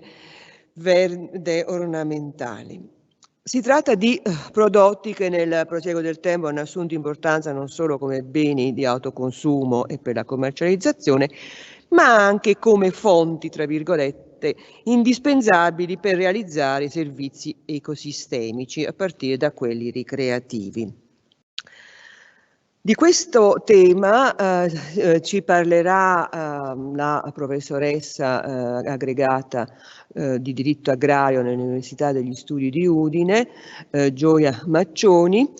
la valorizzazione dei prodotti forestali non legnosi, e dalle sue parole cercheremo di capire perché e quali siano le loro funzioni in termini di sostenibilità. Prego, professoressa Maccioni. Ringrazio la professoressa D'Addezio, Bolognini e gli organizzatori di questo incontro, che si sta rivelando molto interessante. La questione dei prodotti forestali non legnosi è interessante all'interno del nuovo testo unico numero 34 del 2018, perché mette in evidenza un quadro che cambia. Infatti la stessa definizione che è contenuta nell'articolo 3, comma 2, lettera D, prende lo spunto da fonti sovranazionali e in particolare da un rapporto della FAO prima del 1995, poi del 2018, e da altre fonti rilevanti, facendo riferimento a tutti i prodotti di origine biologica ad uso alimentare e non alimentare, derivanti dalla foresta e da altri terreni boscati e da singoli alberi, escluso il legno. Vedete che la definizione fa riferimento ai prodotti forestali spontanei, ma in realtà poi il testo farà riferimento anche ad una serie di altre discipline che mettono in evidenza come i prodotti forestali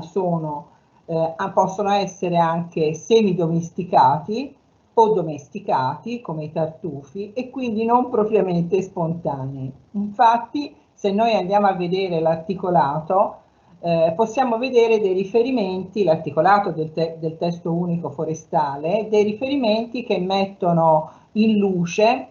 non solo la definizione, ma varie competenze, tra queste competenze il loro rilievo economico, il fatto che ci deve essere un intervento delle regioni che promuovono la valorizzazione economica dei prodotti forestali non legnosi, definiscono le modalità di gestione, garantiscono la tutela delle capacità produttive del bosco e ne regolamentano la raccolta. Quindi,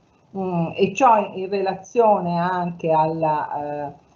necessità di vedere riconosciuti i diritti dei titolari di usi civici e differenziando anche varie tipologie di raccoglitori per autoconsumo o commerciali. Come si vede, vengono citati anche i diritti di uso civico, che assumono quindi una rilevanza attuale nel nostro ordinamento, e sotto tutti questi punti di vista che sono indicati nella disciplina dei frutti forestali spontanei non mancano i collegamenti all'interno dei canoni di multifunzionalità e di ecosostenibilità che possiamo sintetizzare citando gli articoli 3, 5, 7, 10 e 11, ma sarebbero anche molti altri. Per quello che mi interessava porre in evidenza, vi ho portato queste foto perché proprio i campi di intervento sono molti, mettono in evidenza che si tratta di un intento da parte del legislatore veramente di ampio respiro, talvolta molto specifico, che può essere di matrice ambientale, ma il più delle volte proprio con riferimento, utilizzando certe discipline come quella a cui facevo riferimento, è anche di portata trasversale. I profili di multifunzionalità economica e oltre che ambientale sono sempre sottoposti ai limiti di ecosostenibilità. Questo è stato un argomento molto dibattuto, emerge anche nell'analisi della giurisprudenza, a partire dalla sentenza della Corte Costituzionale del 2008 che metteva in evidenza i due aspetti, ma è stato ripreso anche successivamente ed è stato ripreso successivamente sia dal Consiglio di Stato che dalla Corte di Giustizia dell'Unione Europea. Ci sono molti percorsi, andrò molto velocemente, rinviando alla lettura di una relazione che presenterò alla professoressa D'Addezio per mettere in evidenza tutti questi profili di cui sto parlando. Per esempio, ho fatto riferimento ad una disciplina che è una disciplina a presidio del territorio, contenuta in una legge del 2017, si riferisce a tutta una serie di interventi che valgono per i piccoli comuni. Questi sono collocati spesso nelle zone di montagna. Sul versante del sostegno, testualmente, al fatto che le regioni, coerentemente con quanto previsto dalla strategia forestale, propongono dei sistemi di pagamento dei servizi ecosistemici e ambientali. L'ha citati anche il professor Lucifero. Ma nell'ambito poi delle piante officinali si assiste ad un bellissimo fenomeno in cui il legislatore è intervenuto su un settore ancora più specifico. Lo poteva fare, qui c'è stato un intervento anche molto interessante sotto il profilo dell'analisi e del collegamento con l'articolo 2135 del Codice Civile, che mi fa piacere, diciamo, ricordare. La questione degli usi civici è un'altra questione disciplinata negli articoli 10 e 11 e conferma una visione molto ampia, un approccio molto ampio che il legislatore si è dato nel solco del principio dello sviluppo sostenibile, che abbandona i vecchi criteri legati ad una visione statica di queste questioni e che è stata riaffrontata tra l'altro in una legge molto recente che è del 2017. Le altre questioni a cui volevo rinviare riguardano il fronte delle certificazioni. Di queste si è occupata la dottoressa che mi ha preceduto, ma ne volevo ricordare altre due. Una riguarda il porcino del borgo di Val di Taro, che è un fungo spontaneo che ha ottenuto una certificazione molto significativa, perché è forse l'unico, mi risulta l'unico, che ha ottenuto una certificazione di questo tipo in Italia. E la certificazione che la dottoressa Francesca Della Rosa conosce benissimo, perché è stato oggetto anche di una sua indagine nell'ambito del suo dottorato, che è quella, la certificazione dell'indicazione facoltativa di qualità prodotto di montagna, che presenta molte problematiche perché fa riferimento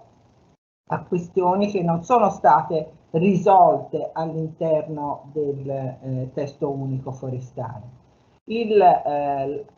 L'ultima questione in un'ottica di valorizzazione di questi prodotti è sicuramente quella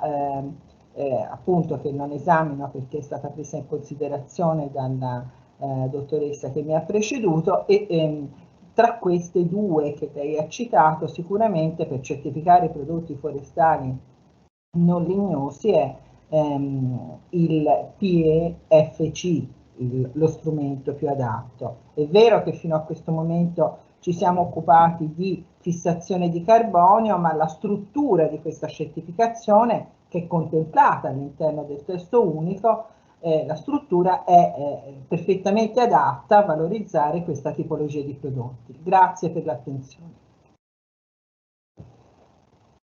Grazie alla professoressa Maccioni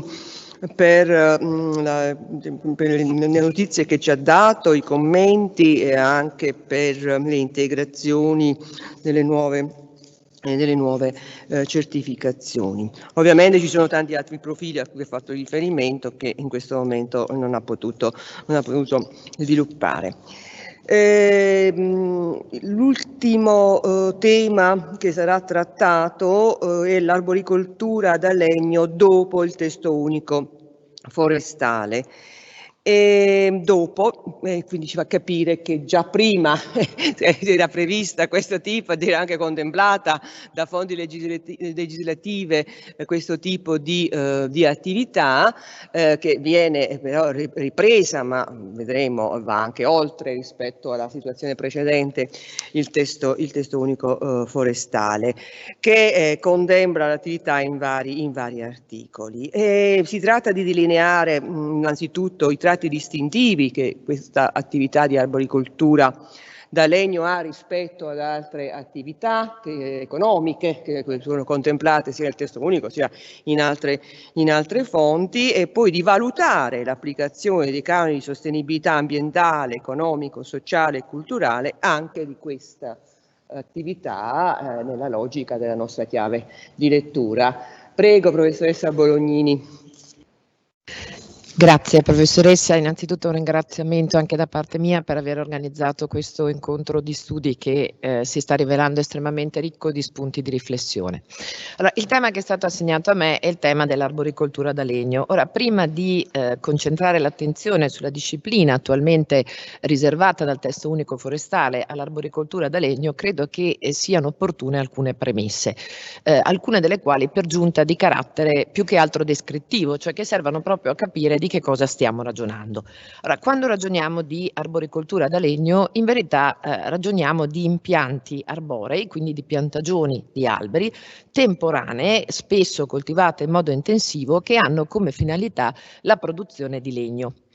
Ora, in tempi tendenzialmente brevi e adottando anche dei criteri proprio di coltivazione che sono di tipo agronomico, quindi lavorazione del terreno, concimazioni, azioni per la difesa parassitaria, irrigazione, eccetera. Ora, in base al tipo di prodotto che si vuole ottenere, si può distinguere tra arboricoltura da legno di quantità e arboricoltura da legno di qualità. L'arboricoltura da legno di quantità mira evidentemente a massimizzare il prodotto, quindi l'ottenimento del legno, e quindi proprio al fine di avere un quantitativo di legname indirizzato a fini energetici o a fini industriali. La arboricoltura da legno di qualità invece punta ad avere una produzione di legname di pregio o anche di grande pregio. Con riferimento invece alla durata del ciclo produttivo è possibile operare una distinzione tra arboricoltura da legno a ciclo breve, arboricoltura da legno a ciclo lungo e arboricoltura da legno che viene identificata con l'espressione cedui a cortissima rotazione.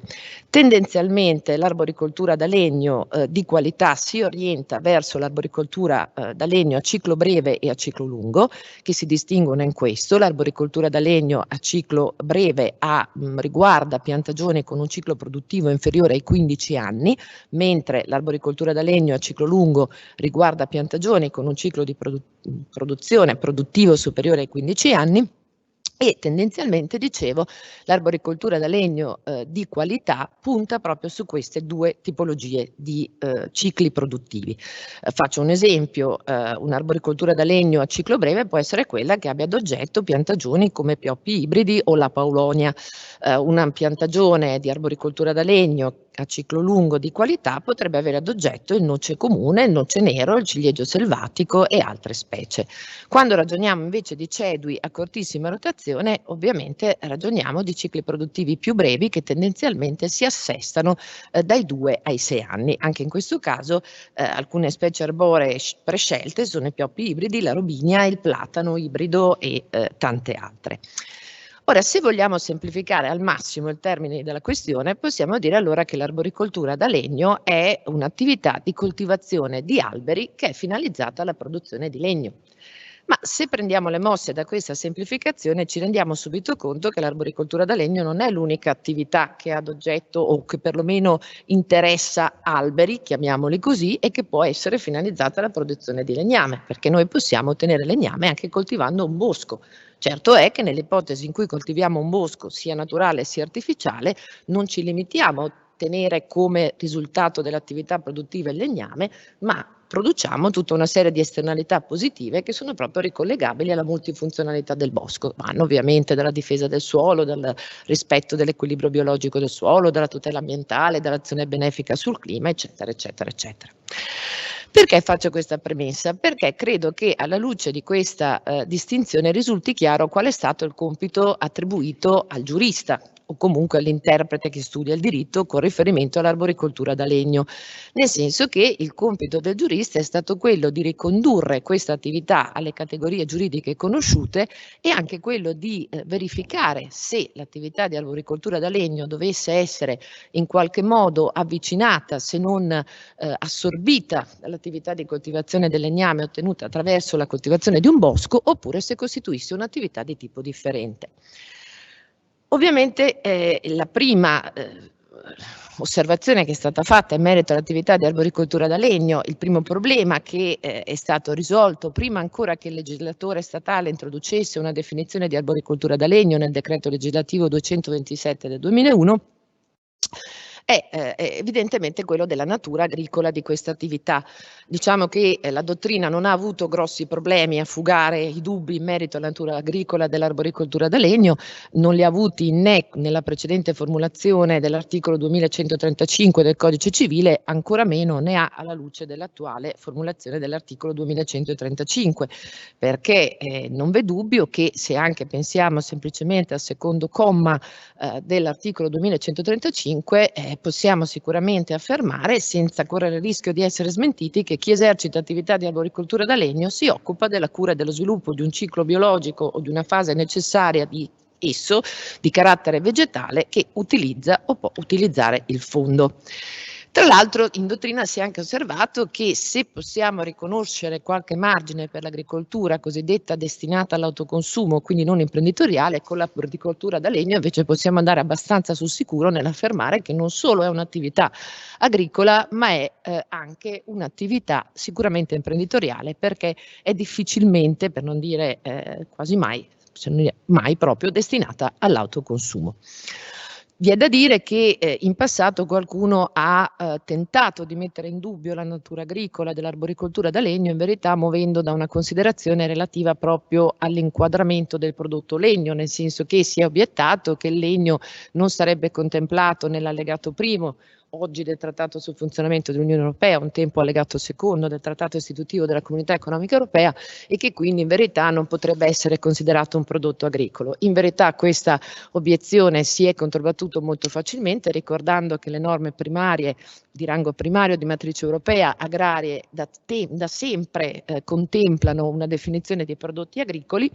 Oggi la troviamo all'articolo 38, paragrafo 1, comma secondo, che definisce proprio i prodotti agricoli come i prodotti del suolo, dell'allevamento e della pesca, e anche i prodotti che siano di prima trasformazione in diretta connessione con essi. Quindi sicuramente il legno è un prodotto agricolo perché è un prodotto del suolo. Al tempo stesso è stato anche osservato che la politica agricola comunitaria consta di due pilastri: politica di mercato, politica originariamente delle strutture, oggi di sviluppo rurale. Se è vero che la mancata menzione del legno nell'allegato primo, dovuta tra l'altro ad esigenze che non hanno nulla a che vedere con la natura agricola proprio del prodotto legno, ma effettivamente non è menzionato, quindi dicevo, se questa mancata menzione ha sicuramente impedito di organizzare o di costituire, chiedo scusa, un'organizzazione comune dei mercati agricoli del legno ai sensi dell'articolo 40 del Trattato sul funzionamento dell'Unione Europea, questo però non ha impedito alla politica agricola comunitaria anche di contemplare delle azioni di valorizzazione delle coltivazioni che abbiano oggetto ovviamente piantagioni e forme di piantagioni destinate alla produzione di legname. Questo tanto nella politica prima delle strutture, ripeto, oggi di sviluppo rurale, ma bisogna dire che con l'inverdimento della PAC questa attenzione ora è riservata anche nell'ambito della politica di mercato, quindi nell'ambito del primo pilastro. Una volta chiarito che l'arboricoltura da legno è sicuramente un'attività imprenditoriale agricola, occorre però stabilire in quale tra le attività agricole essenziali debba essere, a quale, chiedo scusa, delle attività agricole essenziali debba essere ricondotta, se cioè alla coltivazione del fondo o alla silvicoltura. Perché ci si è posti questa domanda? Tendenzialmente per due ordini di ragioni, una di carattere diciamo così fenomenico, sostanziale, l'altra invece di carattere giuridico. La prima si riallaccia a quanto ricordava poco fa la dottoressa D'Orlando, cioè al fatto che l'arboricoltura da legno è effettivamente un'attività che presenta delle ambiguità, nel senso che ha dei caratteri che sembrano avvicinarla alla silvicoltura o quantomeno la allontanano dalla coltivazione agricola tout court, ma al tempo stesso ha dei caratteri in comune con la coltivazione proprio del fondo.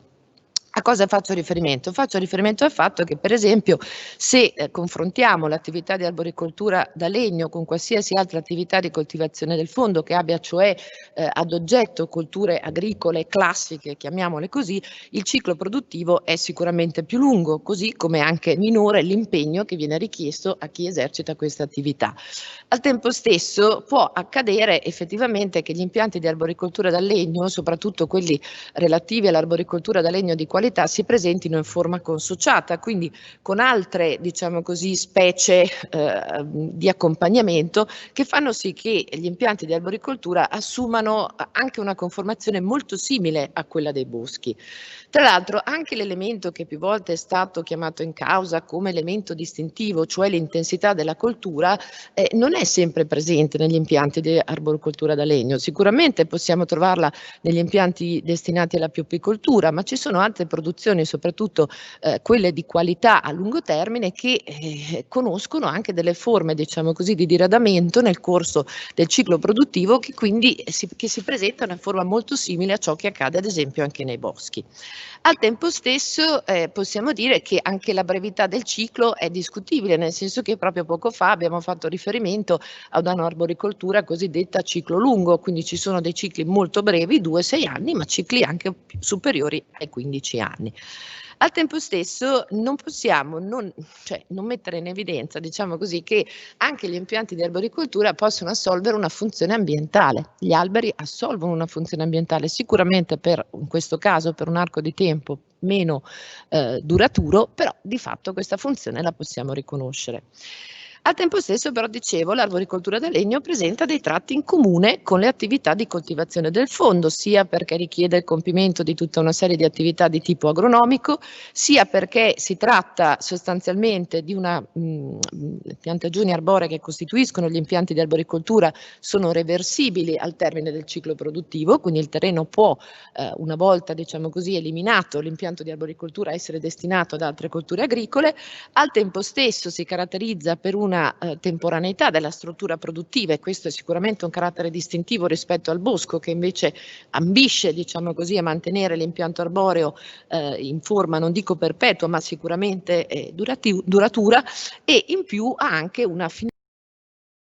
regolativa molto spiccata. L'arboricoltura da legno mira ad avere legname da immettere sul mercato, sia per fini industriali, sia per fini energetici o eventualmente anche per altri fini.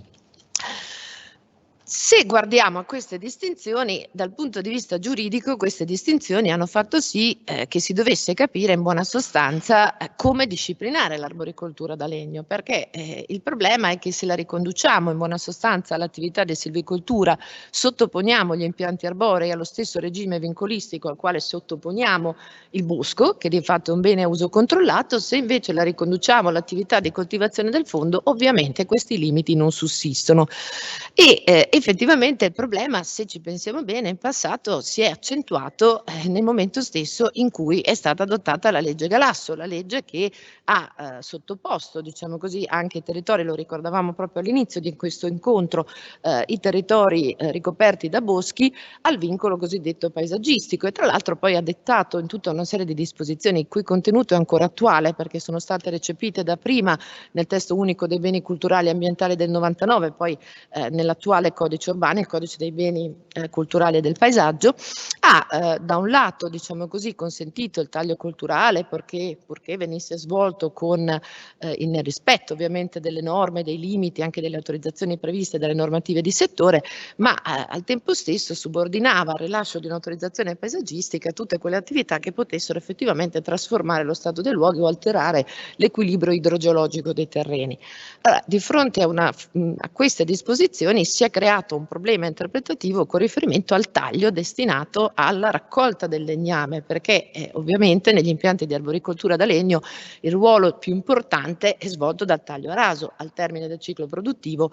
si procede in questo senso. Anche per questa ragione, anche proprio per la necessità di fare chiarezza in merito alla distinzione di queste attività, abbiamo allora assistito all'adozione da parte di alcune leggi regionali di definizioni di bosco dalle quali venivano esclusi gli impianti di arboricoltura da legno, quindi venivano lasciati fuori da questa definizione anche per evitare il problema dell'applicazione delle normative di settore più, diciamo così, ricche di vincoli.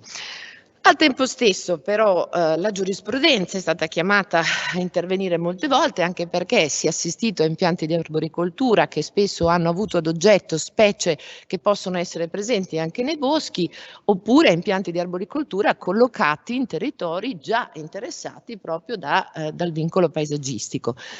Ricordo due principi generali sanciti dalla giurisprudenza, ovviamente in questo caso penale, cioè che si possono avere degli impianti di arboricoltura da legno che abbiano ad oggetto specie arboree presenti anche nei boschi, senza che questo significhi che necessariamente devono valere le stesse regole e quindi il regime vincolistico previsto per la silvicoltura. Al tempo stesso si è riconosciuto però che se un impianto di arboricoltura viene collocato in un'area che è già sottoposta al vincolo paesaggistico, allora in questo caso il vincolo paesaggistico assorbe l'impianto di arboricoltura, perché andarlo a tagliare a raso effettivamente cambierebbe anche la conformazione territoriale. Ricordo tra l'altro un'importantissima sentenza anche della Corte Costituzionale del 1996, la numero 14, con la quale la Corte Costituzionale tra l'altro si è pronunciata proprio su una legge della Regione Friuli Venezia Giulia, ma insomma a noi in questo caso interessa ricordare che la Corte Costituzionale si è pronunciata in via ovviamente incidentale sul taglio culturale, ricordando che la presenza del vincolo paesaggistico comunque non impedisce l'espletamento di quelle attività agrosilvopastorali che non comportino alterazioni permanenti dello stato dei luoghi, quindi il taglio degli alberi che sia finalizzato alla raccolta del legname, sempre che sia svolto nel rispetto ovviamente delle prescrizioni forestali, rientri nel normale governo del bosco, è possibile ovviamente senza che venga richiesta l'autorizzazione paesaggistica, perché è già sottoposto alla vigilanza e al controllo dell'autorità forestale. Per mero inciso ricordo però che il problema non è solo il regime vincolistico, ci sono anche tutta una serie di disposizioni che riguardano più specificamente l'esercizio dell'attività di silvicoltura, che evidentemente troverebbero applicazione con riferimento all'arboricoltura da legno qualora noi decidessimo di rinquadrarla come tale. Faccio un esempio: l'articolo 1629 del Codice Civile, che riguarda proprio la durata del contratto di affitto dei fondi destinati al rimboschimento, che può arrivare fino a 99 anni anziché a 30 come negli altri casi. Quindi effettivamente stabilire se l'arboricoltura da legno sia coltivazione del fondo, dovrei dire fosse perché è già stata fatta questa distinzione, ma o silvicoltura, aveva un rilievo notevole. E proprio anche per come dire, porre fine a queste discussioni, per chiarire un po' il quadro della disciplina applicabile all'attività di arboricoltura da legno, il legislatore statale è intervenuto nel 2001 con il decreto legislativo 227, introducendo una definizione di arboricoltura da legno. La troviamo ovviamente all'articolo 2, comma quinto del decreto legislativo 227. Ricordo che questo articolo 2 è proprio rubricato definizione di bosco e di arboricoltura da legno. anche in maniera un po' discutibile, perché in un caso si ragiona di un bene, in un altro si ragiona di un'attività, quindi metterli sullo stesso piano non è il massimo, ma sicuramente è la prima disposizione di matrice statale che ha introdotto una definizione di arboricoltura da legno. E come è stata definita l'arboricoltura da legno in questa disposizione? È stata definita come la coltivazione di alberi in terreni non boscati finalizzata esclusivamente alla produzione di legno e biomassa, dopodiché si è ribadito, si è precisato che la coltivazione è reversibile al termine del ciclo colturale. Segnalo peraltro che nel decreto legislativo 227 del 2001 era presente anche un ulteriore riferimento agli impianti di arboricoltura da legno, laddove venivano indicate le aree, diciamo così, escluse dalla definizione giuridica di bosco, che pure viene introdotta per la prima volta a livello statale dal decreto legislativo 227 del 2001 nel comma 6. Rilevo per giunta che questa formulazione del comma 6 è stata anche arricchita di un'ulteriore indicazione relativa alle aree escluse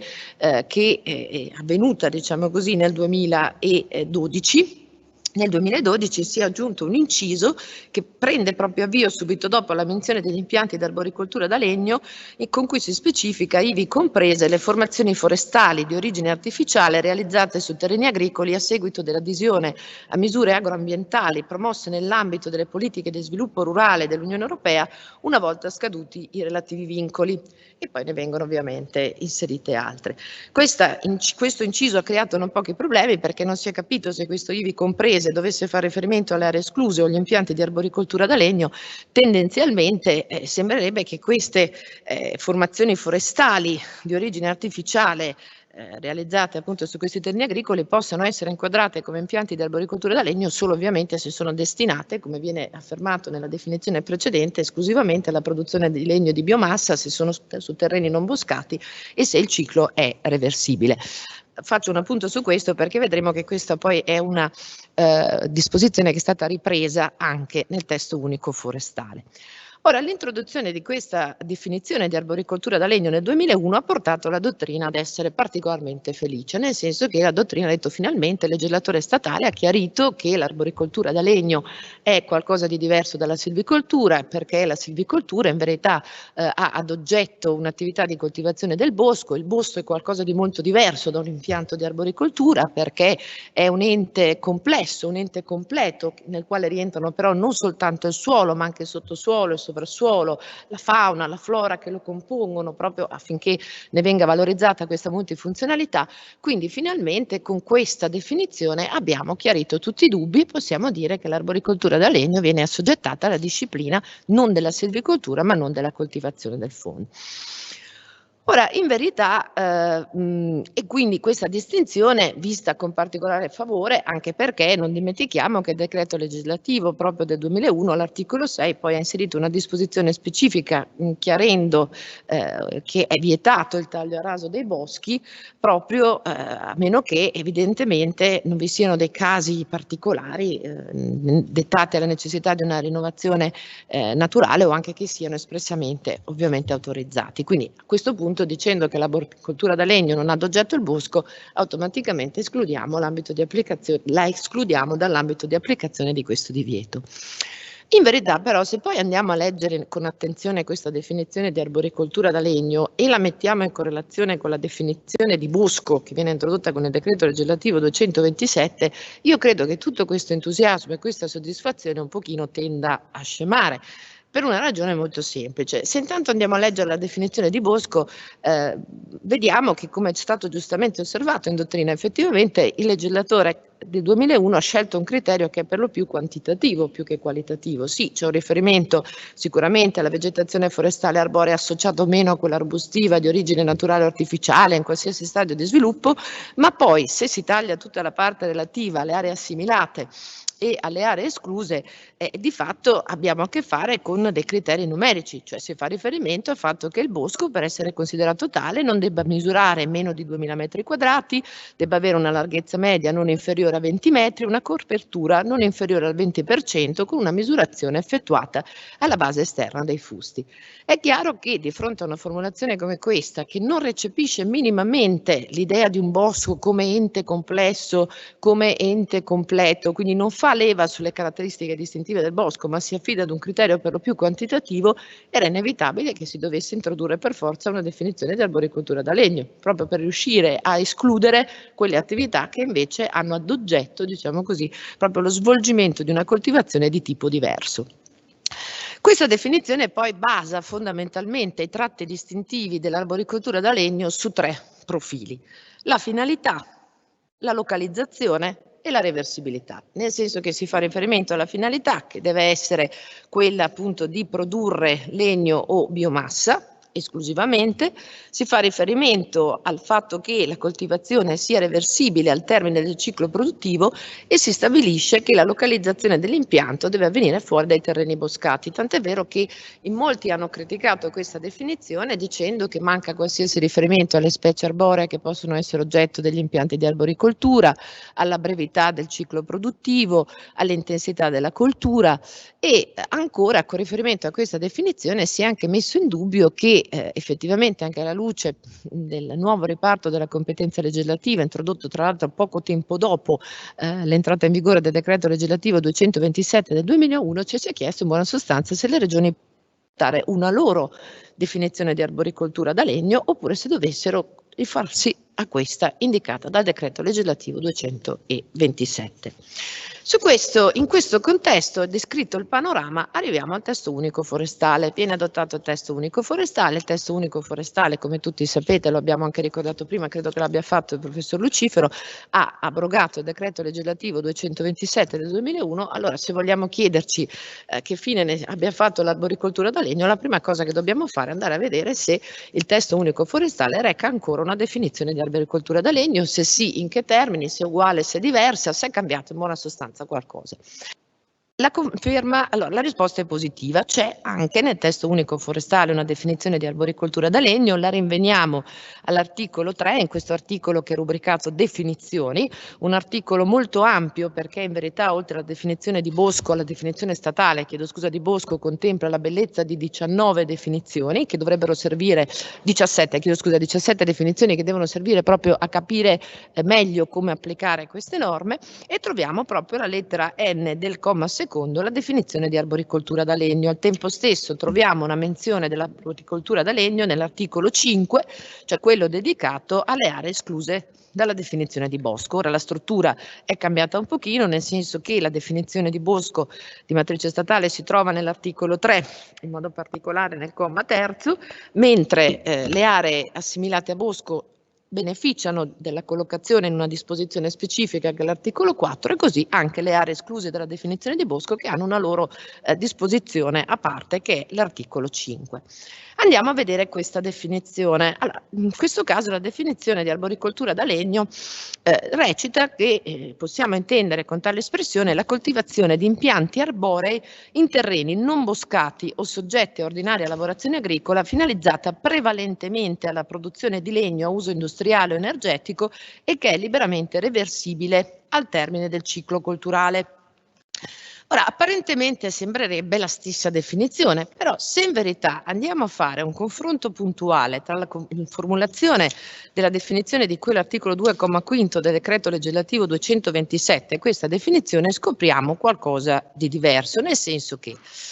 i parametri di riferimento sono sempre quelli, la finalità, la localizzazione e la reversibilità. Forse l'unica che resta proprio uguale o molto simile è la reversibilità. Vi è da dire che adesso non c'è più una disposizione a parte che chiarisce che il ciclo produttivo può essere reversibile al termine, cioè al suo termine quando è terminato, ma viene proprio attribuita, diciamo così, attribuito una sorta di carattere definitorio anche alla reversibilità, perché è proprio inserita nella definizione. La reversibilità per giunta del ciclo viene accentuata e enfatizzata con l'inserimento di questo avverbio che è liberamente. Per quanto concerne la localizzazione, permane il riferimento ai terreni non boscati, ma viene anche aggiunto che si può trattare di terreni soggetti ad ordinaria lavorazione agricola. Infatti l'espressione è terreni non boscati o soggetti ad ordinaria lavorazione agricola e questa aggiunta ha qualche perplessità alla destra, nel senso che terreni non boscati sembra un termine molto ampio, sufficientemente ampio ad ammettere al suo interno anche i terreni soggetti a ordinaria lavorazione agricola. Ma quello che cambia di più è la finalità. Se guardiamo la finalità, viene fatto riferimento a un'attività finalizzata prevalentemente alla produzione di legno a uso industriale o energetico. E qui vediamo che scompare il riferimento alla biomassa, prima di tutto, ma ancora è formulata in modo tale che potrebbe venire il dubbio a che cosa si riferisca questo prevalente, cioè se si riferisce prevalentemente alla finalità o se si riferisce invece alla destinazione che deve avere il legno che viene prodotto, cioè quindi prevalentemente destinato a uso industriale o energetico. È chiaro che se lo riferiamo alla produzione, cioè alla finalità, in questo caso dobbiamo, se facciamo un confronto con la precedente formulazione, dedurre che il legislatore del 2018 abbia voluto in tutti i modi, come dire, accentuare o meglio mettere su un piano di maggiore rilevanza la produzione del legno rispetto alla biomassa, perché questo significa allora che l'impianto per il 50% più uno deve per forza di cose essere destinato alla produzione di legno, che poi verrà impiegato in un uso industriale o energetico, mentre le biomasse potranno essere tutt'al più rimanenti. Faccio notare una cosa perché me l'ha fatta venire in mente la professoressa Maccioni poco fa con il discorso che ha fatto in merito ai prodotti forestali spontanei non legnosi, che anche l'arboricoltura da legno però in verità non si limita soltanto a produrre il legno, nel senso che l'impianto di arboricoltura, soprattutto quando è consociato, può anche dar la possibilità a chi lo esercita di avere a disposizione, di produrre, avere a disposizione altri beni e servizi. Faccio un esempio, le piante officinali, piccoli frutti, e anche queste attività sono delle attività remunerative che anzi anticipano, se vogliamo, la remunerazione rispetto a quello che si avrà quando si andrà a tagliare l'impianto produttivo.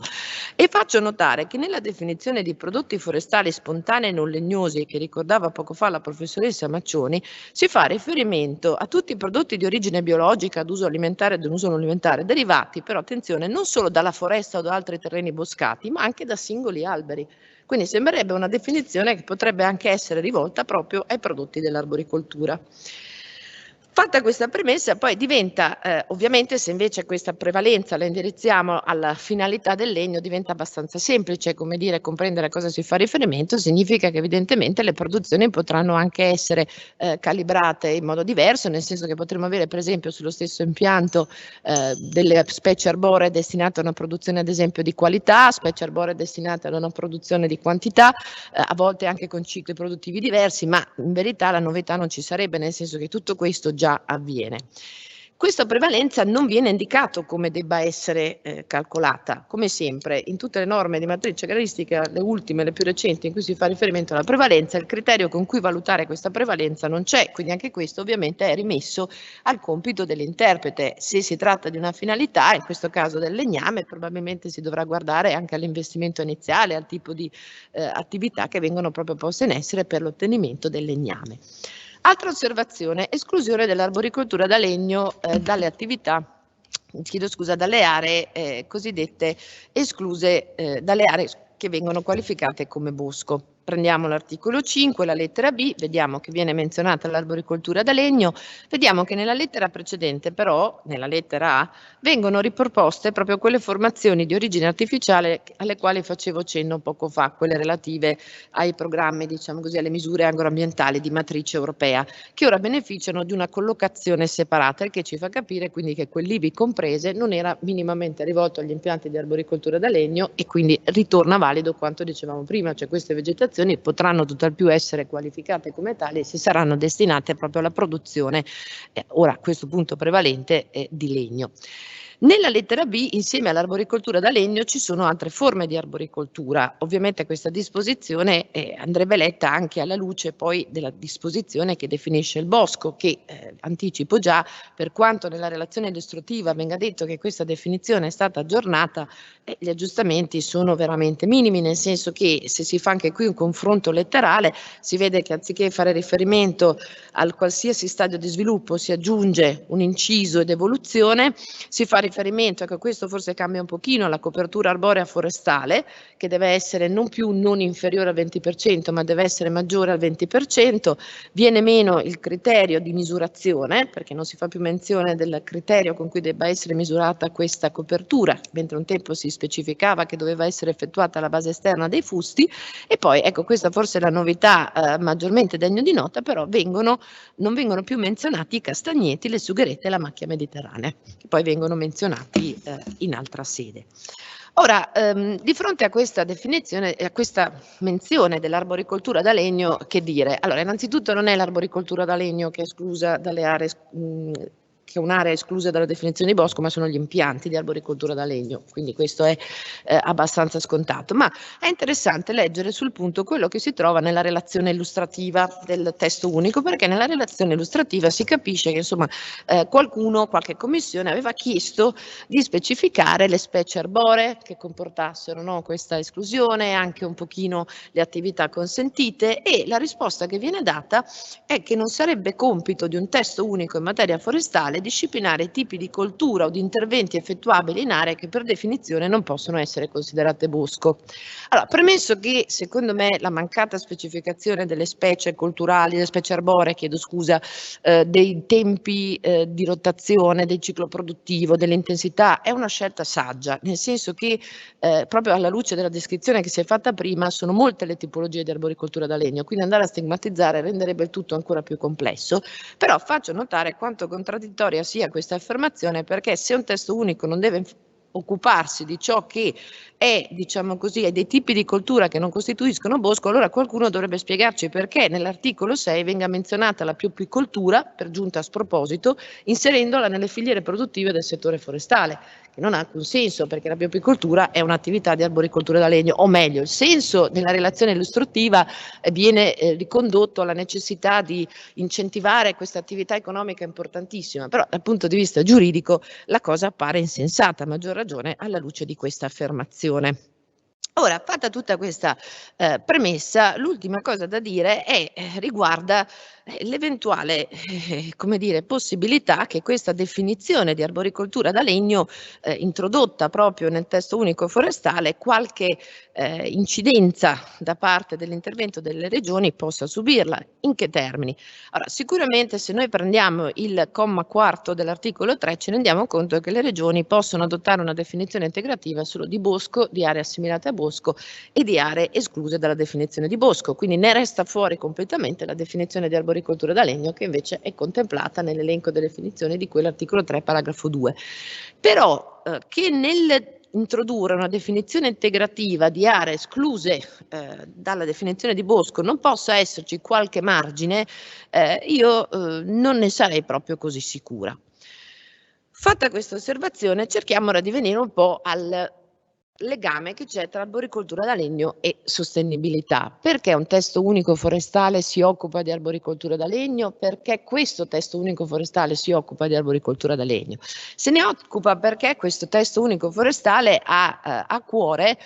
la tutela e la gestione attiva del territorio italiano. In molti punti proprio si fa riferimento alla necessità di far fronte in maniera più efficace alle necessità definite urgenti di tutela e gestione attiva del territorio italiano, contrastando l'abbandono culturale, il declino demografico nelle aree montane, nelle aree rurali del paese,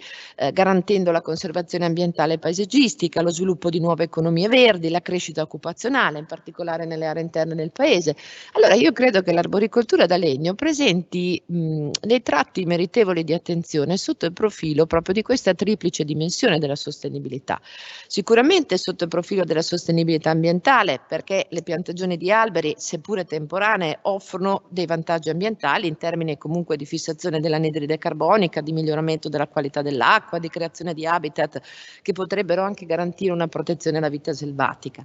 Al tempo stesso credo che abbia dei tratti abbastanza interessanti sotto il profilo della cosiddetta sostenibilità sociale, perché in fin dei conti l'arboricoltura da legno offre un'opportunità di valorizzare anche i terreni che sono collocati in aree marginali, crea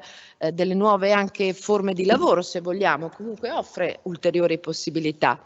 Sotto il profilo economico poi sicuramente, essendo orientata alla produzione di legname, che viene poi a sua volta destinato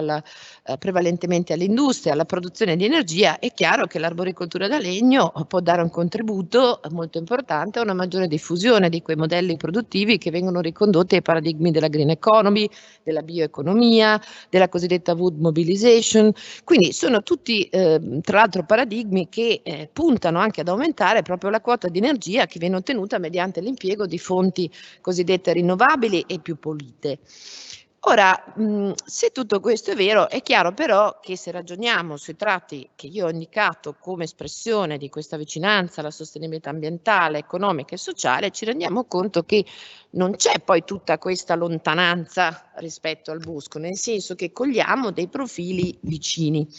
C'è però un elemento, secondo me, in cui il bosco sicuramente vince quella che io definisco la gara della sostenibilità con gli impianti di arboricoltura da legno, ed è proprio un riferimento alla cosiddetta sostenibilità, io la chiamo così, alimentare, nel senso che mentre il bosco viene collocato in un'area che ha una vocazione ben specifica, gli impianti di arboricoltura possono essere collocati anche in terreni, io penso alla pianura padana, in cui effettivamente possono essere esercitate e espletate altre coltivazioni agricole. In pianura padana, per esempio, da diversi anni è arrivata la Paulonia, è stata scoperta questa coltura, distese enormi che prima erano destinate alla coltivazione cerealicola, adesso sono destinate agli impianti di arboricoltura. Allora, sotto questo profilo non v'è dubbio che incentivare la coltivazione del legno attraverso la coltivazione del bosco sia, a mio avviso, più sostenibile, nel senso che bilancia meglio le esigenze connesse sia alla necessità di avere legname per tutte le ragioni che sono già state descritte da chi mi ha preceduto, ma non bisogna mai dimenticare quella che è la funzione fondamentale dell'agricoltura, che è anche quella proprio di produrre per l'alimentare. Siccome ho fatto cenno alla sostenibilità alimentare e domani parliamo di sostenibilità alimentare, direi che posso chiudere e darvi appuntamento